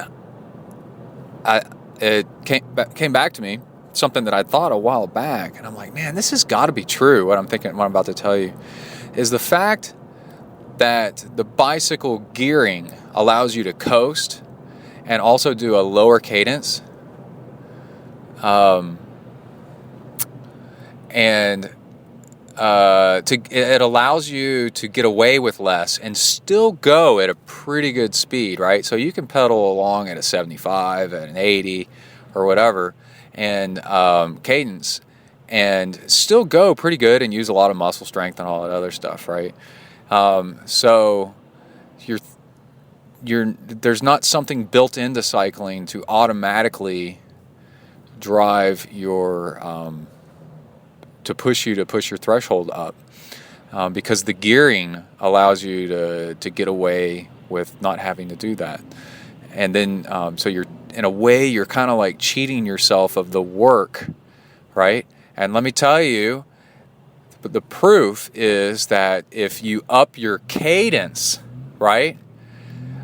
Start upping your cadence to the same as like a high-speed run, so like 92 RPM, you're going to start seeing your heart rate just go up, really. Start upping your cadence a lot, you'll see your heart rate just climb and climb and climb. And then the cadence, right? But then you don't want to do that, right? Because it doesn't feel good, because the cadence feels awkward, right? And because you can get away with doing lower cadence, so let's not do the high cadence, right? So it's a mental block, like Maffetone said. It's a mental trick that you're playing on yourself, and of not actually doing the hard work. And so if you force yourself to stay at the high cadence and learn over time to do the high cadence, your aerobic system starts doing more of the work than your muscles, right? Because cadence is more aerobic, higher cadence is more aerobic. Low cadence is very strenuous on the muscles and not as much on the aerobic system. So your aerobic system starts doing more of the work, and it drives your heart rate up. And then, but you can look at your power meter or whatever and do the same or more power at a higher cadence. And then the next thing you know, you're doing high 80s, low 90s RPM, and able to sustain it because it's a learned move, and it's a learned pattern. So after a while, it's not that hard anymore, and then you do it, and now your heart rate's nice and high, like your running heart rate is. and you're putting out the numbers. And now, on top of all that, you've got a higher cadence, which is a more efficient way to put out power that you can do for a longer period of time. Bam! And I have no way that I'm going to be able to repeat that again. So if you want to hear that again, go back and replay it. So anyway, I thought that was really interesting. We are packing to go to Spain tonight and tomorrow morning. I'm meeting a guy to go swim in the morning. And that's it. All right, bye. Out. So I'm here with ZenTri Nurse, underground. Hi. We're at the Houston airport, and we went to the Delta terminal, and then we're told we need to go to Air France. So we're on this roller coaster of a train ride that keeps turning. Oh, turning in. Oh, crap. So this is the first time you've traveled with a bike box. Yeah. Is it a lot of fun? No. Not at all. With your brand new bike all crammed into a box? Yeah. And then my suitcase that wouldn't zip, and I had to switch suitcases and then safety pin the front pocket together. It's real fancy. We're high class. We are, yeah. All right. This is Terminal C. We're still going to... No, this is the hotel. That's Terminal C, though. I think, right? I think you just No. said Marriott, and then we go to Terminal C. Jeez. Anyway. Oh, my God. So we just discussed getting off here at the hotel and just staying here all week. And just Reading read all the Spanish. stuff. Yeah, eat some Mexican food. All right, more in a little bit. Out. All right, we're on the plane, and the screen in front of us, the airplane, it's not a jumbo jet, but it's pretty freaking big. It's an Airbus It's not something. a jumbo jet? It's huge. Well, it's not a 747, I mean. But It has 8 seats across. we're about over New York City, and we're flying directly from Houston to Paris. Yeah. And I felt like as we got on the plane, we entered France. Yeah, it's So just it's an Air France airline flight, and it is so French. It is awesome. Everybody's real professional looking and nice. Lots of men wearing scarves and purses, male purses. Yeah. But we got When free. I came out of the bathroom, there was a guy with a scarf waiting for me to get out. Yeah. And he looked very tough with his scarf somehow. But the airplane itself was really nice. Like all of it, we each have our own screen. They gave us headphones and a sleep mask. Tons of video, audio. Free movies and music and whatever. Really? And then they gave us a really nice dinner a while ago. That was pretty cool. Yeah. Blankets Okay. and pillows. Wait. We should just stay on the plane, maybe. I like the pilot, or no, the flight attendant over the loudspeaker system was saying something beautiful in French, like da da da da da da da oui oui wah wah, je pas besoin da, and then he switched over to English and he goes something something something. Please and if remove you your headphones. if you have to listen to your headphones and turn that He didn't say off, it that mean. but I mean it was It like was polite because the way he now said it. no, but because he was talking to Americans now. Yeah. There was Please a listen to total what I'm saying. there was a total change in tone of like ugh. And then did you see the guy walking down the aisle with the French bread little loaves? Yeah. Did you see that? Yeah. Okay, so dinner was Some kind of chicken smothered in wine sauce and mashed high fat, potatoes real and butter, high fat, carrots. with brie cheese Yeah. and cake. Yeah. It was a real And, freaking like, meal. Black bean and corn salad and Yeah. like a fresh water thing. Yeah. Yeah. And so crazy. Then you got the coffee. diet, coffee, and the coffee was really good. The French diet is way higher fat than the typical American diet. Well, but it's real food. But people are always like, how come the French and Europeans are able to eat so much, butter and everything? They eat small portions. And then they don't. But we're the ones keeling over from diabetes and heart disease and stuff like that. It's because it's real food, and they eat it more slowly, so it doesn't hit you as hard. There's a ritual around eating slowly, and enjoying it. Speaking of diabetes, it's because of me being diabetic that we got to go to the front security line. Yeah, oh my God, I was worried we were going to miss our flight, which it we was wouldn't have. ridiculously But long. this huge line to go through security for international. And we saw And we'd the already sign. gone to the wrong terminal. Yeah. Because Delta versus U.S. or France Airlines, Air France. Anyway, so We were exhausted from hauling the bikes around in the suitcases. and so there's this little sign that said families medical with medical liquids for some reason can go this way. And we grabbed a guy, security guy, and asked, and he went and asked, and he goes, yeah. Yeah, he's like... Because Emily has insulin. Yeah, so... And I'm like, I'm with her. I'm going with her. So we bypassed this huge line to get up here. And then, okay, so we both have bike boxes, and we're lugging them around, and everybody's asking us what these things are. And then... It's a big gun. Shh, Emily? Rico carried. Anyway, when we got to the counter for Air France, it was obviously a French guy that was standing. That was my first interaction with a real French person, like in his own environment. Yeah. You know, and he looked at me, and then he looked at the bike box, and he made a face like of kind of like just disgust. Yeah, disgust kind of in it. Yeah. And he pointed with his hand, with his finger kind of downturned, and he goes, "What is that?" He goes, "What is that?" And I'm like, this is already getting to be so good. I love this. And then he was like looking at our stuff, and he goes, "Y'all are not flying together." And I said, "Yes, we are." Oh yeah, we are. Oh yeah, we are. He was looking. And we've already way. I can't figure out what that there's is. things on the airplane that are little gadgets that people from other cultures, another culture of France, obviously know what it is, and we're like, what the hell is that? So, but you having fun, baby? Yeah. Now that we're in the air, it's all good. Oh, so I'm watching, French French TV that's queued up for you to watch whatever you want.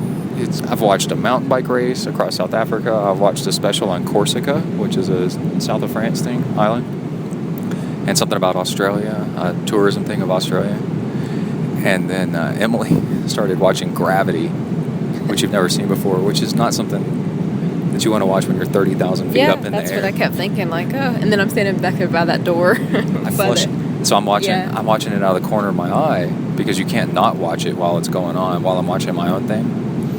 And so I got the impact a little bit too. And then I go to I get up to go to the bathroom, and I go to pee, and then I'm standing up and I flush the toilet, and the air pressure drop made everything fly around inside the bathroom for a second. It made the toilet paper fly. Did you notice that? I didn't notice that.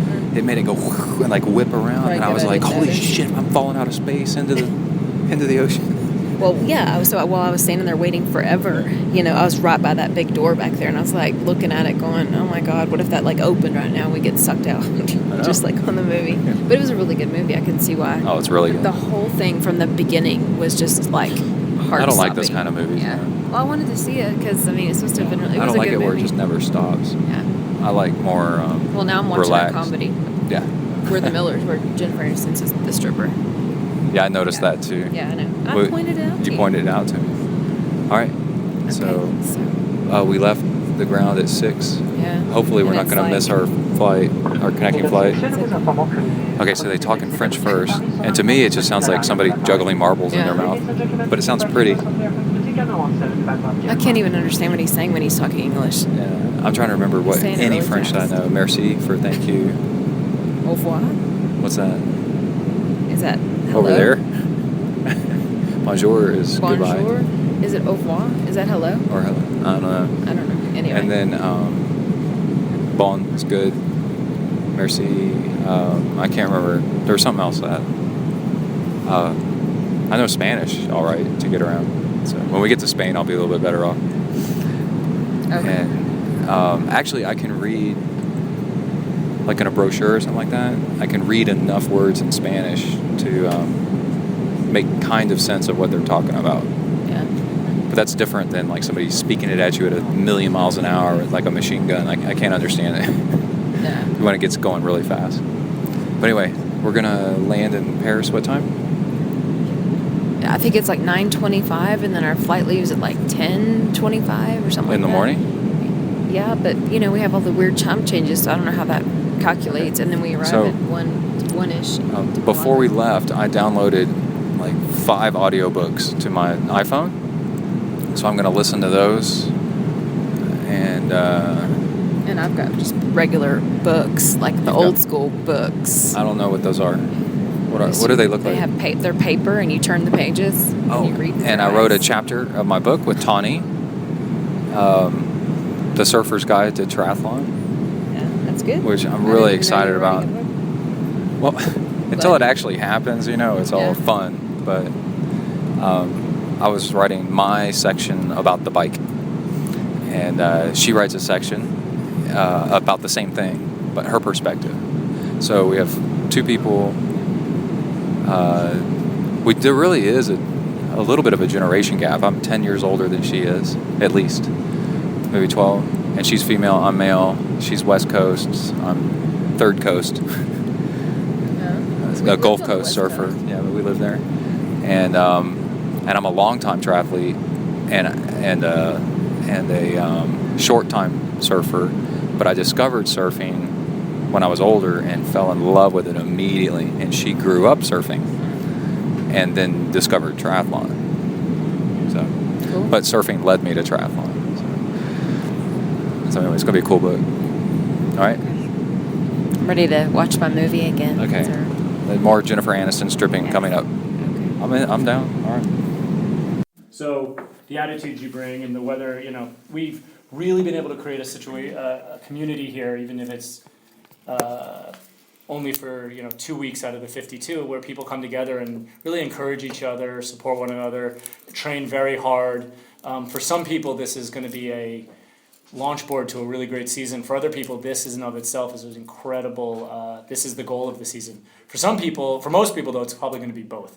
And you're going to have to really, you're going to be tired, there's going to be down moments, and it's hopefully the Andalusian landscape will inspire you to find, something a little special, a little deeper. We have some boring announcements, but I personally just want to say, me, Christine and Sean do this for fun. This is our vacation, and we love it. And we're really glad you guys joined us. So, to you guys. Cheers to SLB 16.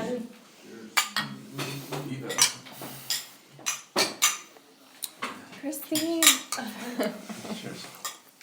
Okay. All right. It is Tuesday morning. I'm in Spain.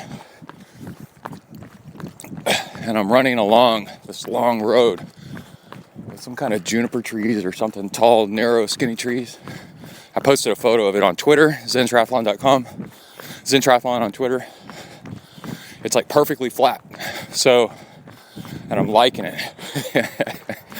It has been crazy. I haven't posted to the training log in a few days, because it's been absolutely nuts. And it's been awesome. So let me try to back up a little bit. Let's see, we flew in on Saturday and our bikes missed the connecting flight in Paris. So when we landed in Malaga, Spain, getting on the flight to Spain, all of a sudden we go from being French to being Spanish in moments. So you're getting on the plane, you're walking through the side of the plane. Hola, buenas tardes. Right. I used to live in a border town for 2 years in high school of Mexico, and I could actually speak some Spanish. And so I can kind of understand and I can kind of read everything. So getting on the plane, but then my Spanish accent is a Mexican Spanish, and it's different, it's a different dialect. So I have to be careful. And I think the Spanish don't really care about Mexico one way or the other. So they're not sympathetic. So anyway, we get on the plane, and it's Spanish food. The most interesting thing, nutritionally, which way should I go? I'll go this way.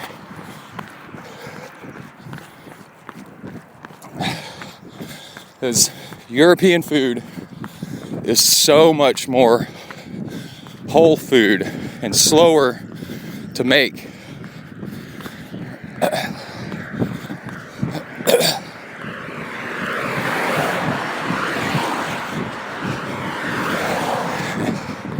And far less cheap, profitable ingredients.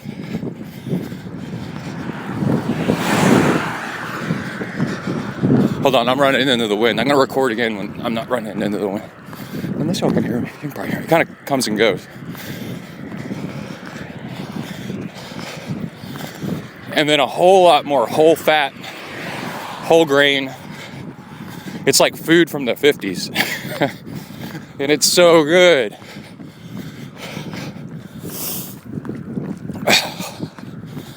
Chunks of real meat with whole fat yogurt, cheese, and like appropriate amounts of bread and grain, not over the top, and then fruit. Like the default is healthy, and they haven't let, I hate to say this, capitalism to make a quick buck for whatever company like invade your diet. So, and then the whole pace of life is a whole lot slower.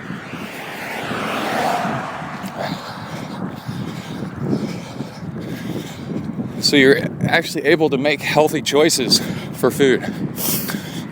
So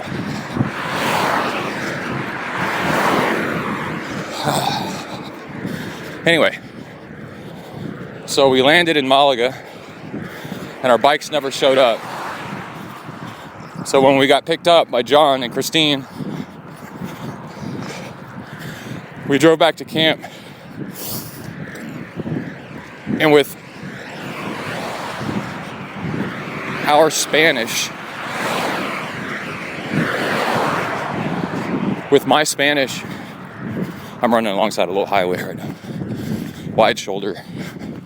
By the way, the roads here are incredible. I'm going to record when I'm running in the wind. This got me a little worried. Hold on. All right, I'm back.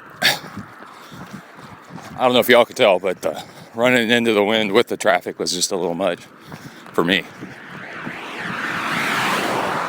Here goes the police. Trafico, Policio, Civil. Anyway, I got the privilege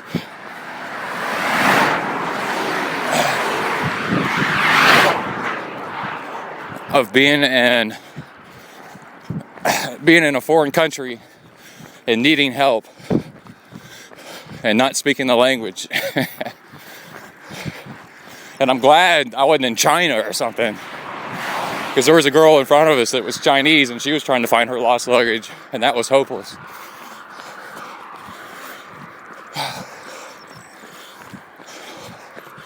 So, you know, it's pretty standard in the Western countries. Here's a phone number, we'll call you.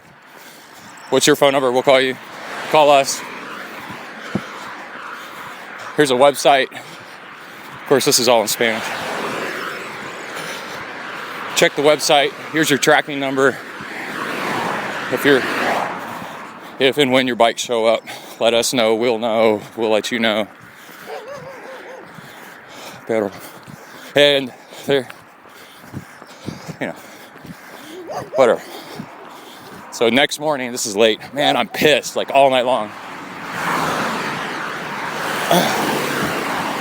We're spending all this time and money coming to a training camp specifically to ride bikes, and you've got no bike. And the rides start tomorrow, and now we got to drive all the way into town the next day And the training camp is up in the mountains. So we got to drive all the way into town, down by the coast, hoping that our bikes have showed up. So early in the morning over the internet, check the website and translating all the Spanish.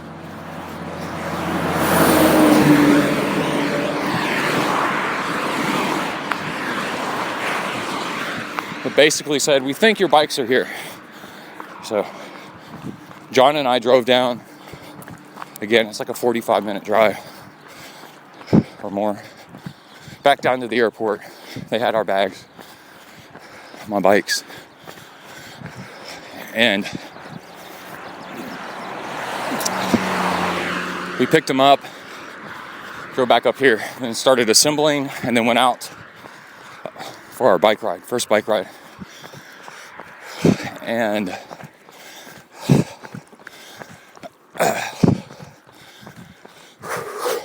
the feeling I got when I translated the website into, hey, we've got your bikes, was this, so nice. Even though we didn't have them yet,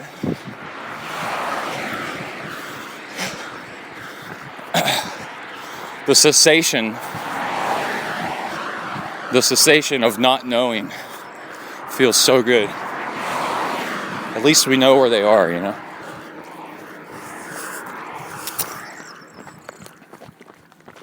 A diagnosis. Just drink some water. Okay. First bike ride, about 3 hours. It's a big group of people here. And my road bike has a bad shifter on it. So I'm on the time trial bike. And it's rolling terrain. And everybody else is on road bikes. You know, they're riding a little Peloton, and I'm hanging off the back. As you should, if you're on a time trial bike. This is a nice ride. So, the setup is we're in a ranch. Not ranch style. It is an old Spanish ranch house. It's huge. With a big courtyard, everything's tile and stucco. And everybody has their own room. It's really cool. It's 2 stories. And there's garlic fields all around us, and olive field. So everything smells like garlic and olives. And we're down in there's mountain ranges on either side of us. And we're down in the flat part.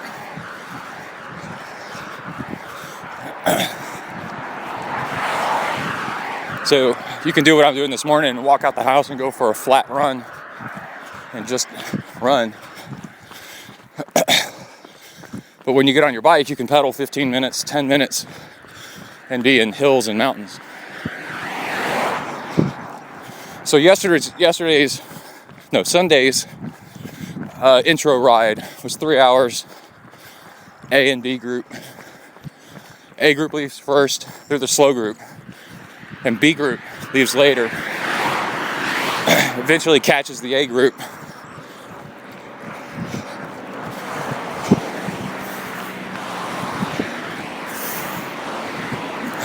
By the way, like every car here is diesel. And by the way, a lot of stuff I'm telling you, I already knew that before I came over here. I'm not like shocked or amazed. I'm telling you I know that every car's over here is diesel. But just to describe it for those of you that don't know or want to know if it's really true, you know, yes. Anyway, so it's like, yes, I know the pace of life over here is much, much slower. I like it. I've always liked it. The idea of it. So, I've lived in Chicago and bigger cities, Houston, San Diego, and the frantic pace of life, I don't like it. So I like this a lot. Anyway, okay.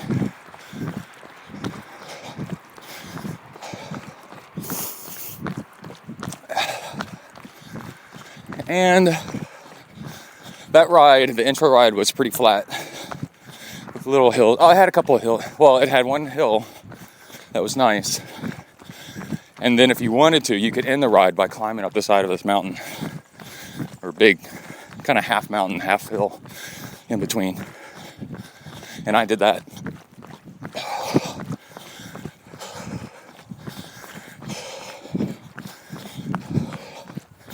So we have people here from California, Philadelphia, Minnesota, Texas, me, Emily, New York.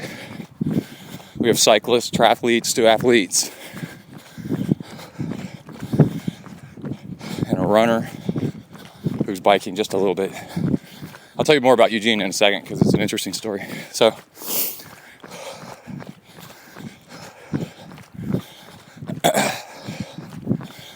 I've snuck in a couple runs with other people. I think this is my first run by myself.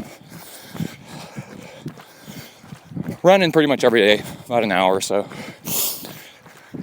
And let's see, then, yeah, Sunday was a 3-hour ride and a 1-hour run. So that was 4 hours.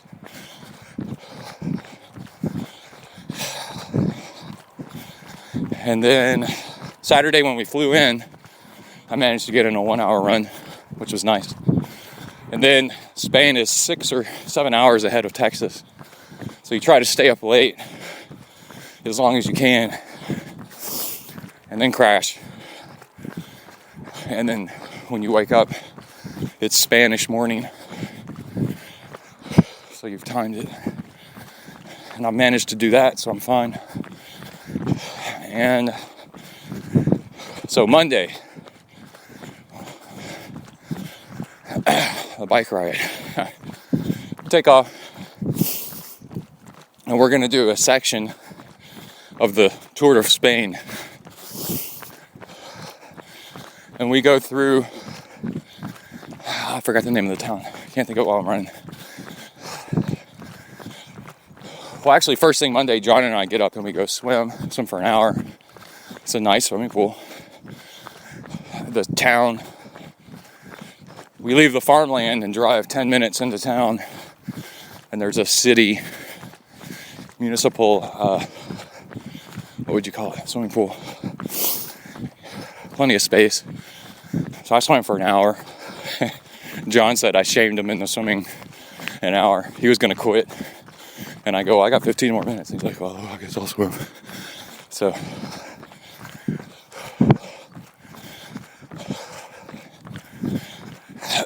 there was the hour swim, and then I was feeling kind of off, but I didn't really tell anybody. Still jet laggy, feeling like crap. And then A group leaves after a long time. A group leaves to go on this crazy mountainous ride that's going to take 3 to 5 hours, or more like 5 to 6. So it ended up. They take off first. B group, faster people, hang around a little bit, and then we take off. And by the way, Saturday, Sunday, and Monday, it was the craziest freaking wind here, and they said it was really unusual. It's usually totally not like this. Hold on, I'm gonna drink some water. Take a shot of honey. Nothing honey.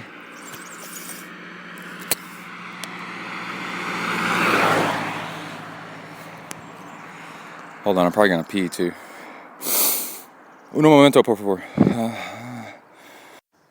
Okay, I'm back. By the way, that reminds me. When you're upset, the last place you want to throw a temper tantrum about missing anything or whatever, and you don't know the language, is at their airport. So I remained very civil and calm and cool, because I don't need the Spanish police putting and telling me that I'm being impolite. I was very, very polite, and just like all is in, just calm down, be cool. This will probably work itself out. Don't throw a fit about your bike. Just be calm. Best thing you can do is separate yourself, go take a nap. And that's pretty much what I did.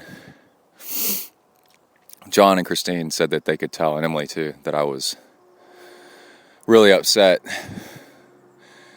about the bikes not showing up. But you could just tell from people's body, from somebody's body language and the way they speak. But I didn't do anything about it. I figured we won't know until morning, so go to bed. Go for a run and then go to bed, and that was nice. It's nice growing up and becoming more mature. Okay, I've always been like that, though. Trying not to throw fits over stuff. Okay. All right, let's start running again. We've got 18 and a half minutes left on this run. One thing, whenever you travel, I've noticed, is the food is not your own. You got to be, your natural tendency is to not eat as much because you don't know the food. So you get in a few fewer calories because you're not eating as much because it tastes different. You're not into it as much. Well, then you end up running a calorie deficit, which is bad if you're at a training camp. So on purpose, I've been eating more so that I don't bonk or blow up, stuff like that. If I don't like it, or if it's different, make sure to take an extra bite or two. Because if I did like it, I would have. Anyway, all right, it's a good training tip. So, what happened next? The ride is flat for like 1 minute, 2, 3, 5 minutes, something like that. And then it went up. And we climbed, I don't know, like 1,500, 2,000 feet or something like that in a short amount of time. And it went from farmland to a bona fide mountain peak with some of the most insane winds. And we had a tailwind on that part. But I'm riding my tri-bike. And so it doesn't handle very good. It's not a road bike. Got a big truck coming up behind me. Oh, a tractor. It's just like Texas. Emily and I were joking about how much it's like Texas. It's Euro Texas. It's farmland. It's pretty cool. Except it smells nice. Cotton doesn't smell very well. It's indifferent. Okay. So like now I'm running on a dirt road that's a farm maintenance road. So it's got little muddy potholes kind of here and there. It's totally trail running.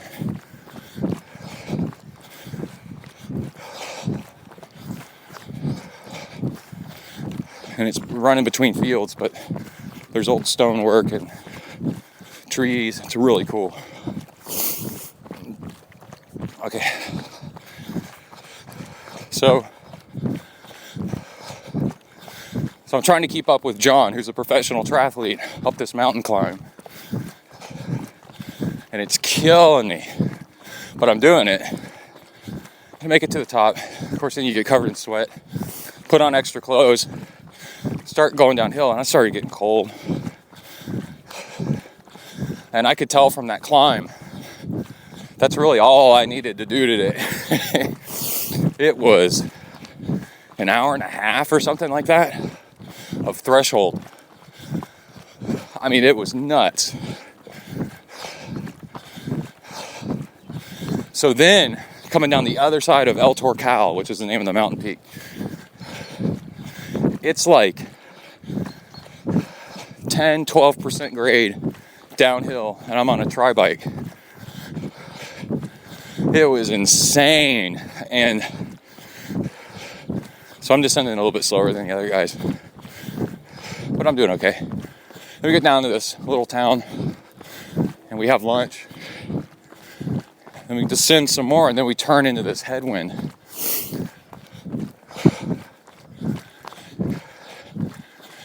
And I start getting blown off my bike, and I'm having to ride. I'm really, really tired, and I'm having to ride at one point I'm riding with the foot unclipped. So if I get blown off, I can put my foot down. But you're talking about going up 11% grade, down 11% grade, 12% grade with extreme winds and crosswinds. And there's cliffs on the side and guardrails.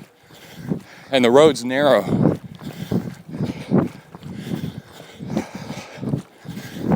And we have a support van. And after a while of this, I'm really tired. I'm kind of cold. Whenever I talk, my speech is a little slurred because my mouth's cold and my tongue doesn't want to work. And I'm like, I think I quit having fun about half an hour ago. I'm done. So I got off the bike. I got hit with a dust devil that came out of this gravel gully. Remember, this is high mountains. There's Spanish goat herders and stuff. Like, for real. It's extreme terrain. Totally out of movies. It's so crazy. And I'm like, I quit having fun about half an hour ago. I'm starting to get pissed. So I'm stopping. And my legs were tired. And you're here for a week. And I'm a triathlon coach. And if I was coaching somebody, I'd say, stop. You're done. If you want to be better in a day or two, stop now. You're done for the day. And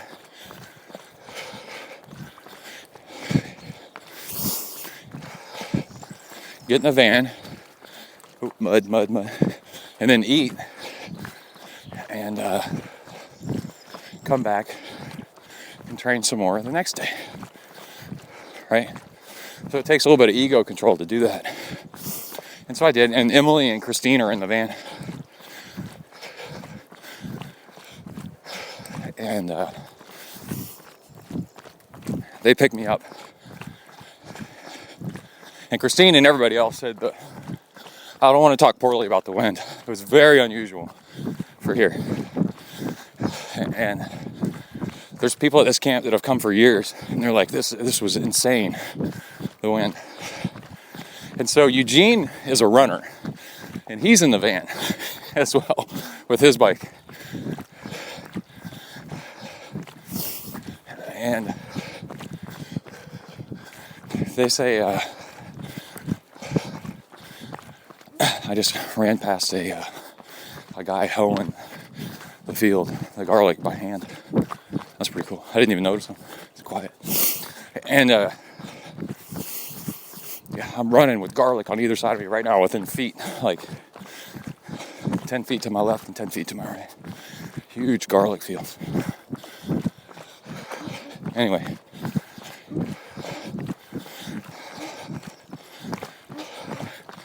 And I said, I get in, I'm like, you okay, Eugene? He's like, oh yeah. And he's a runner, he's just biking for fun. He's not like at all an expert cyclist.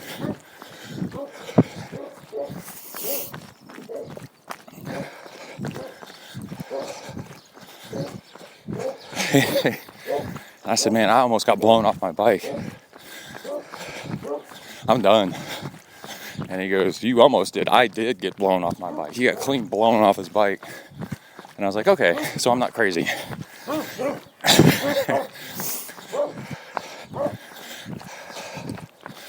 And then people kept going. Some people did, but we were broken apart. And then we started getting messages from the other camp director. Pick up more people. This ride's over. It's too hard. With all the wind and the mountain passes, it's getting dangerous. So we picked up a few more people and bikes. And we were all laughing about how crazy it was. And They took us back to the farmhouse, and then they went back to go get more people. And I'm laying on the couch sleeping. And John walks in, still wearing all the cycling kit and helmet. And I'm like, dude, did you ride that whole thing? He goes, oh yeah. It's like, holy shit. Dude, you are fucking badass, man. He's like, oh, wasn't that bad. I'm like, you're nuts. I've ridden horrible, horrible stuff. Anybody that could have ridden that is a freaking bike ninja, man. That is awesome. Anyway, so then John started egging me on, like, come on, let's go run. Let's go run. You'll feel better if you go run. I was like, man, I'm tired. I'm sleepy. He's like, no, let's go run. So I went and ran, and we ran 36, 37 minutes. Pretty much the same route I'm running now. A little bit different. So when I totaled it up, I got in 4 hours yesterday. And I looked at the bike ride numbers, and it was a 3.3 out of 5. Like totally hard. Very, very hard.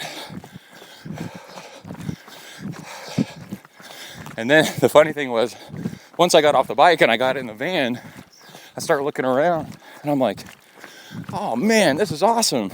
I actually get to see the countryside instead of staring at my handlebars and my front wheel on the pavement and trying not to die. And then we're climbing back up. The van's taking us back to the farmhouse. And we're climbing up the other way over El Torcal, this mountain. And I was like, I descended this on a tri-bike? And they were like, yeah, dude, you're freaking crazy. I was like, yeah, I'm crazy. That's nuts, dude. This is bullshit. I wouldn't believe it if you told me, if I hadn't have just done it. I'm like, yeah, oh my God. Okay, so dinner last night. Lots of coffee, yogurt, fresh greens, lots of veggies. Oh, so good. And then I'm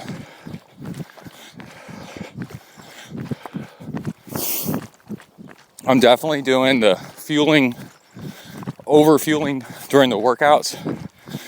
What you would think would be over-fueling, but then having just tons of energy, and then stopping eating when I'm not hungry anymore during the regular meals and snacking. And I'm getting used to the food, so I seem to be okay. And then today, 3 to 5 hour bike ride starts at around 11. So I got up kind of early when the sun came up and went for a 1 hour trail run. This is a very much cycling focused camp. There's no organized runs. It's organized cycling. Everything else. Here's a stream. Well, it's not a stream, it's a little canal. You can hear it. Let's not drop my phone into the water. So, old concrete and stone irrigation canals. So you start looking around the countryside. Antequera is the name of the town. That's the mountain town we're nearest. It's a decent size. Looks like it might be a few thousand people. And, I'm gonna have a shot of honey. And the Moors, this was a Moorish holdout for a long time, so there's an old Moorish castle. And there's a bull ring. And this is where Madonna filmed one of her videos, maybe Spanish Lullaby or something like that. Hold on. I'm about to turn into the wind for a minute. Hold on, I'll be right back. Get rid of this wind.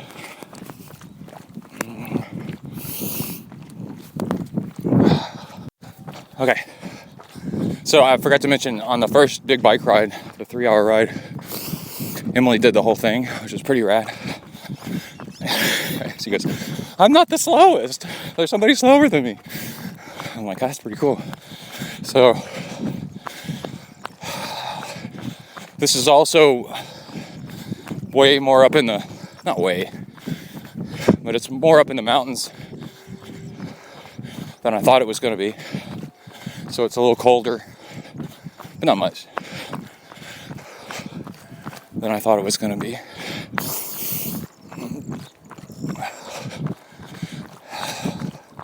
So I'm using all the cold weather stuff that I brought that I thought I probably wasn't going to use all that much. When I looked at the weather forecast before we came here, I looked at Malaga. That's on the coast. We're up in the mountains, up 1,000 feet or so, where it's much cooler though, and much less wind in the forecast from here on out, I think, and better temperatures. And today's ride's not going to be mountainous. I think after yesterday, they're choosing which rides to do. After yesterday's experience, today being more mellow is probably a good idea.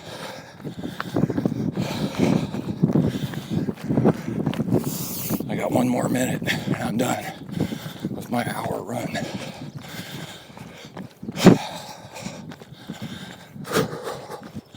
And then I'm going to eat and probably shower. There's our dog again.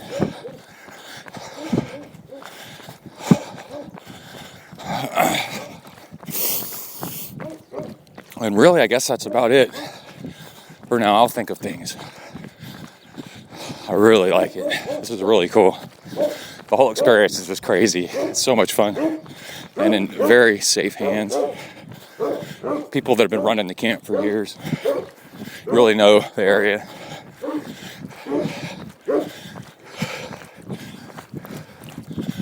And like I was saying, hey baby, it's okay. Spain is really laid back. And we're in a rural part of Spain, so it's like really laid back. So there's no stress. Everything's really nice and casual. So it's definitely a vacation with some bike riding mixed in. And I'm done with my run. I'm gonna walk the rest of the way to the house. Or maybe I'll run. Yeah, I got time. I think I'll run. So that's it for now. I'll catch you up with more in a little bit. Out. Okay, I'm done with my run and I'm back. Oh, here's John. Hey, dude. All right, so with limited internet and such, I downloaded a bunch of ebooks and, downloaded a bunch of productivity and anti-procrastination ones, which are nice, but I have some advice. I'm not one to be given advice. I'm just saying my experience is you can listen to that stuff and it gets old after a while. It's just rehashing of the same old things. 1, quit being lazy and just do your stuff. 2, if you don't like what you're doing, if you find that you're not doing what you're supposed to be doing, it's quite possible you don't like it. If you have a choice,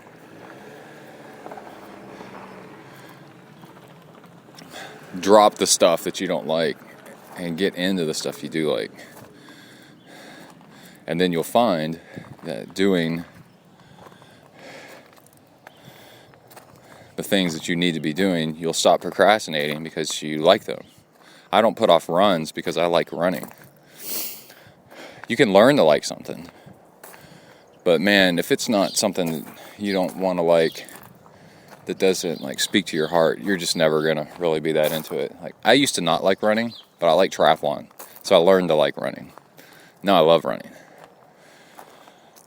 But there's definitely things that people are not into. You grow up in the country and you hate the country and you want to be in the city. You can't learn to love the country. I mean, you could, but move to the city, man. Then you'll quit putting things off and not getting stuff done that you're supposed to be doing, you'll be so into it and so happy. You'll be like way more productive and happy.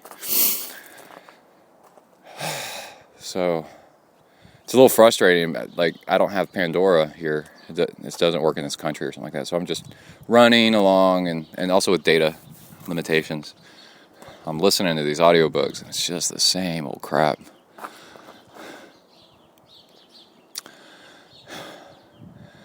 And you gotta just learn to love being productive, actually. But not busy. But always asking yourself, hey, is there something I could be doing right now? And then if you learn to love that feeling, then you do the Zen approach and you search your feelings, Luke, for, man, getting stuff done makes you feel good. Okay, so if I want to feel good, then get more stuff done and quit being lazy. It's really interesting. So it's like the Zen approach to productivity is do and then feel and then analyze. Okay, I think that's it. I need to eat something. Out. All right, I think it's Wednesday morning. I'm at the house, hear the birds going. I'm standing in a breezeway, trying to cool down because we're leaving to go into town in 30 minutes. I'm drinking a coffee, And again, it's Wednesday morning, and I ran an hour and a half, and 10 miles. It's totally flat, but a little off-road. Actually, almost all of it off-road on farm trails, I guess is what I'll call them. And ran really, really well, and that's really nice because yesterday we did a 75-mile bike ride through the mountains, so it was around 5,500 feet of climbing. I averaged 16.6 miles per hour, and lots of vertical. And it took 4.5 hours, and I put out my Ironman watts, my average Ironman watts. So a really, really good ride. And what was really cool was I led the finish. So, and I'll tell you how in a minute. But it's a really cool feeling to be with a bunch of really good cyclists and then be the strongest one at the end. And it takes self-control, and it's really simple. On the climbs, you hold back and don't let it burn. You don't let it burn too much, because you do enough of those and you're done. And hey, you talking to yourself? I'm recording. Come over here. Open this side of the door. Actually, it's colder right there. Right here, it's warmer. How you doing? I'm good. How was the bike ride yesterday? It was awesome. It was great. I loved the really descents. Pretty. Yeah. I rode the van up. You got to take somebody to the emergency room yesterday. Yeah, and then we're reading about that drug, and it's like pretty crazy, good, huh? yeah. So he's not going to take it, needless to say. Potentially fatal. But Spanish healthcare is socialist, so no paying for anything? No, we just walked out. And for an ER visit. How's that possible? I don't know. Why didn't America have that? I'm going to put my feet are cold. I'm going to go get ready. Okay. Anyway, on the climbs, hold back a little bit, and that's ego control, because you're letting people gap you by a lot, and then getting really arrow on the descent, crouching down as low as you possibly can, and you gain on them, and then it ends up evening out. Every time they outclimb you, you end up catching them on the descent every single time. Because they're tired starting off the descent, and you climb consistently and under control over the top and speed up over the top to get up to your descending speed sooner, and then you spend more time faster, and that ends up evening it out. Those of you that are into the physics of all that know what I'm talking about. You want to spend more time at a higher speed, If you climb the hill too hard, then when you get to the top, you slack off, and where it's flat at the top and starting to go downhill, that's leverage you can use to accelerate downhill. But if you're too exhausted to use it, you're just going easy. But if you've held back a little bit, you can use that flat and that very first part of that downhill to accelerate, to assist you in accelerating. And now you're going faster, and now you're spending more time at 30 miles an hour, 40 miles an hour. Anyway, and so at the end of the ride, we got back to the flat farmland. I was pulling at the front, letting everybody pull behind me. That was really, really cool. Anyway, so 4.5 hours at 205, 210 watts normalized power, which would put me at about a 4.5 hour, 4:45 Ironman bike, I think, at Ironman, Texas. So, because that's a lot flatter. Anyway, what was the other thing? So yesterday, remember I ran for an hour early in the morning, and then we did this 4.5 hour bike ride. And then when I got back, I ran with John. I only ran 10 minutes, just to flush out the legs and to do a brick run.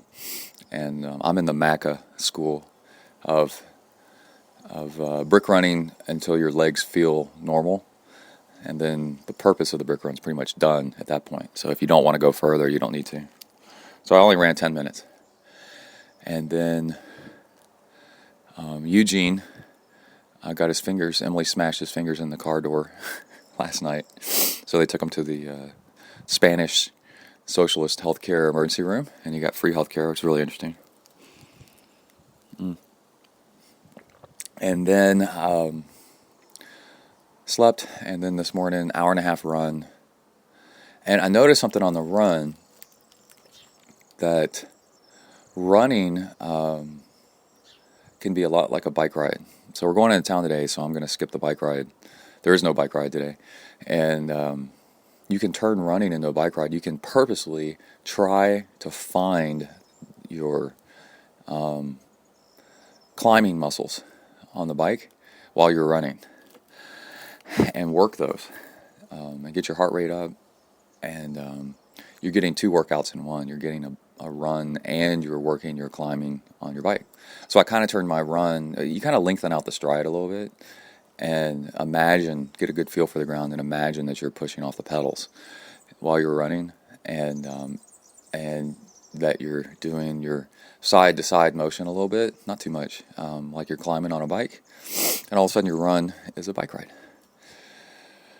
So that's me rationalizing away a bike ride today. I wanted to go for a bike ride, but I was told I was not allowed to. Turns out spouses on their anniversary trip to Europe want to spend time with you in the local Spanish town, and you saying that you're going to go for a bike ride instead doesn't go over very well. Shh, don't y'all tweet about this. This is between you and me, okay? So anyway, I got to shower up because we're going to go into town and go check out stuff. I'll just pretend in my mind I'm on a bike ride. I can do that. All right, out. All right, we are walking up. What do you think this is? A 15% grade or something?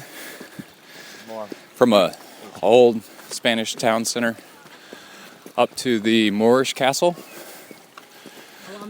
Alhambra. And you can hear, this is all really old, like Roman stuff. And there's water running down the little canal.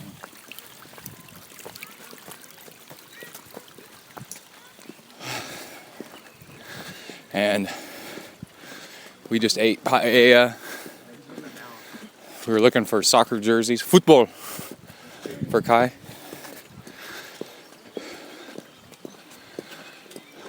There's an archway that we just walked through that is probably 2,000 years old.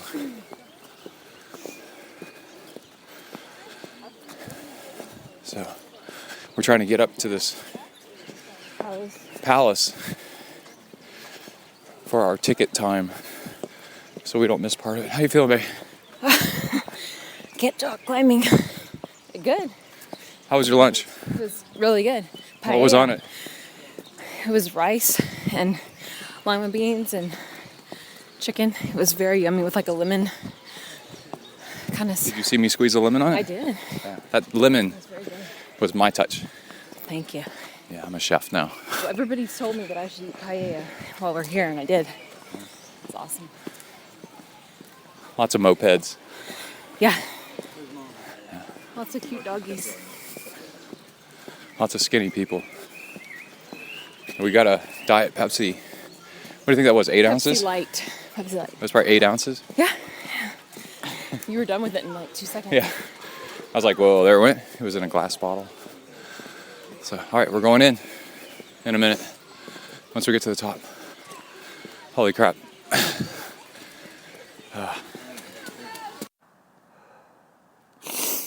All right.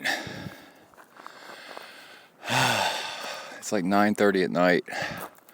I just finished running an hour and a half.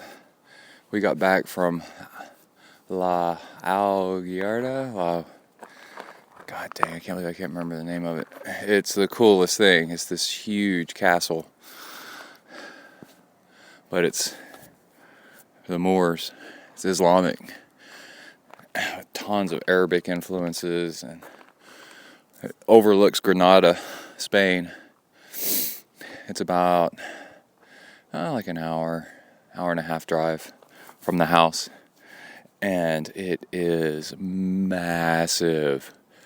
And yeah, it's way up on the side of a mountain, and there's a palace within the palace, and the palace that's within the palace is freaking huge and so intricate.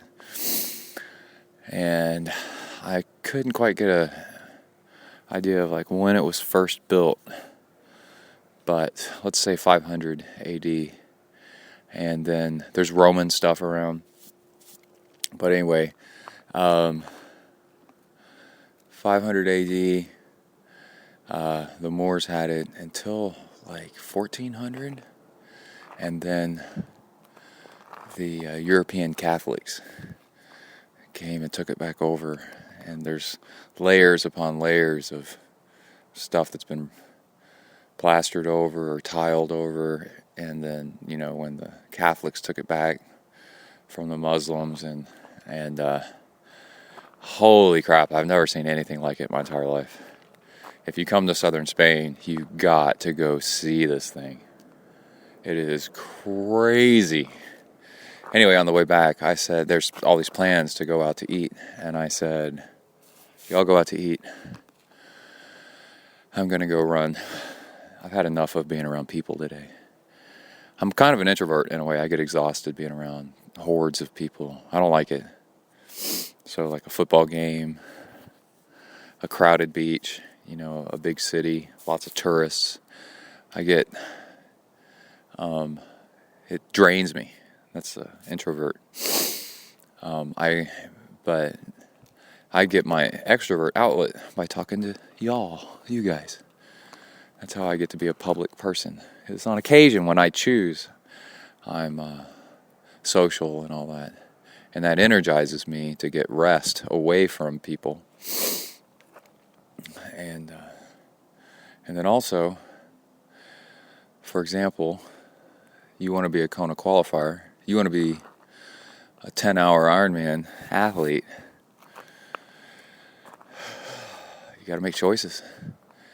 And you got to be determined. I'll never forget Chrissy Wellington telling the 3 people that I was with while she's running laps around the track in Boulder, I'm the 3-time Ironman world champion, or she was 4 or whatever. This is what I do, or however she said it. Of course I'm out here running this hard. This is what it takes. So I'm running at night. It's 6 minutes from the house down dirt Jeep road to a paved road that's like super smooth and super safe. No lights though, none. And I'm running up and down that, and it's about half a mile long. And running up and down that road that's half a mile long for an hour and a half. So I saw a lot of that road. I counted on my last length of the road, I counted the number of dashed lines. There's 103 dashed lines on that road. Oh, man. Okay. I think that's going to be it for this episode. We'll pick up next episode with part 2 of the trip to Spain. And I think the Ben Greenfield interview. So, what I've found so far, your takeaway from this, no matter where you go, everything's the same, but instead of hola, like they say in Texas, they say hola here in Spain. That's about it. Everything is the same. So what you're searching for is, how do things make you feel? Avoid anger, avoid hatred, avoid trying to figure everybody out. Search out good food, search out good feelings, search out accomplishment, self-fulfillment, helping others. It's all the same. Oh, when I was running, there was 2 cyclists or 3 cyclists riding side by side down this road with lights. They were out training. And the other day on the bike ride, there was some pro. Oh, John said he knew who he was. John knows some of the pros here. Riding a Specialized Shiv with a disc wheel out in the flats. And that was pretty cool. I think I see some cyclists now. That light's moving slow enough. I'm out in the middle of a huge plain, but I can see mountains all the way around me. And there's a freeway way off. Way off that you can barely hear. It smells a little bit like poo. I think they fertilized the fields today. I see some nice stars. I think I see the Big Dipper. They have the same Big Dipper here. There's a sliver of a moon. A Cheshire cat grin of a moon. And that's the moonlight I was running under. And then about 6 or 7 hours, it'll be over College Station, Texas. Nueva Spain. And to finish my fuel. But anyway, so there's that. And let's talk about training. So wherever you go, you search out the same feelings. Pushing your ability. Trying to get up to where it's difficult, a little bit difficult, and then sustain it for long periods of time. Then you can take your training everywhere. Right? If you're doing a short race or a hilly race, you push your anaerobic threshold. If you're doing a long, flat race, then you just push your endurance. Spend your time doing that. If you're doing in between or a mix, then do both.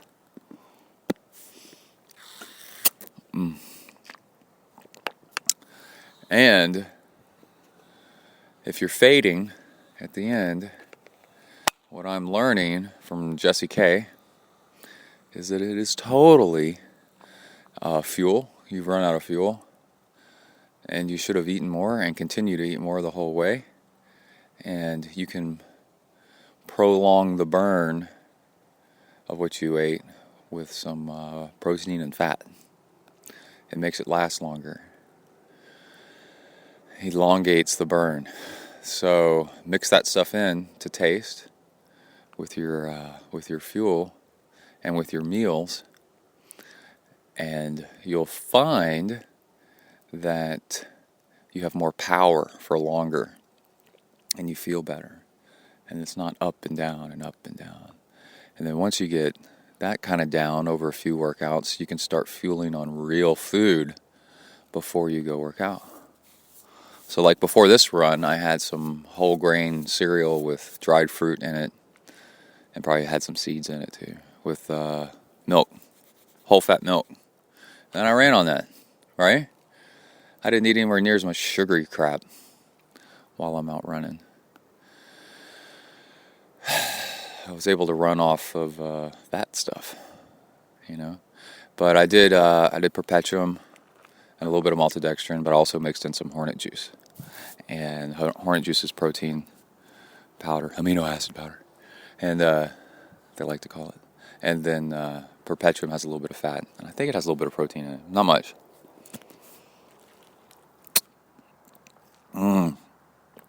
That right there was a swig of Hornet juice and Perpetua mixed together. Tomorrow will be Thursday. We'll be here Thursday and Friday, and then we fly back. So Thursday and Friday will be big bike ride days up into the mountains, I believe. And so stay tuned for that. That'll be really, really cool.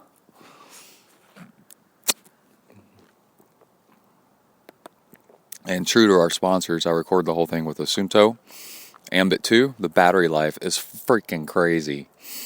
Go out training all day and use, like, you still have 56% of your battery left. I'm talking about all day. And then Amrita bars. Discount code ZEN. And on the bike ride yesterday that I totally rocked, 4.5 hour bike ride, I just ate an Amrita bar, 1 per hour. So every 20 minutes I'd take a bite, eat about a third of it. And I'd polish it off by the hour. And if I was feeling any lower than that, then I would just drink this mix of Perpetuum and Malto and Hornet juice that I'd mixed into a bottle. And was like a frickin' machine the whole time. I'm saying frickin' a lot. So, if you get this podcast in your ear holes, tweet back at me, ZenTriathlon, tweet back at me how to say in proper Spanish, not you're from the United States and it's Mexican Spanish, but like if you're in Spain, how do you ask for a soccer jersey in a size for a 9-year-old boy if you're in a store? My God, we had so much trouble with that. We left this one store, and I said, I don't think their Spanish is the same that I learned in Spanish class. I'm like, football, I'm pointing at the shirts, football, niño, 9 años tiene, and like holding, your hand up to your middle of your chest, alto, like tall. Then they kept the hand as like an extra large. So we're like, no, pequeño niño, little boy. Anyway, that's it. Y'all have a nice night. Everybody stay safe out there. Work the uphills, cruise the downhills, and arrow position. Keep the rubber side down. Out.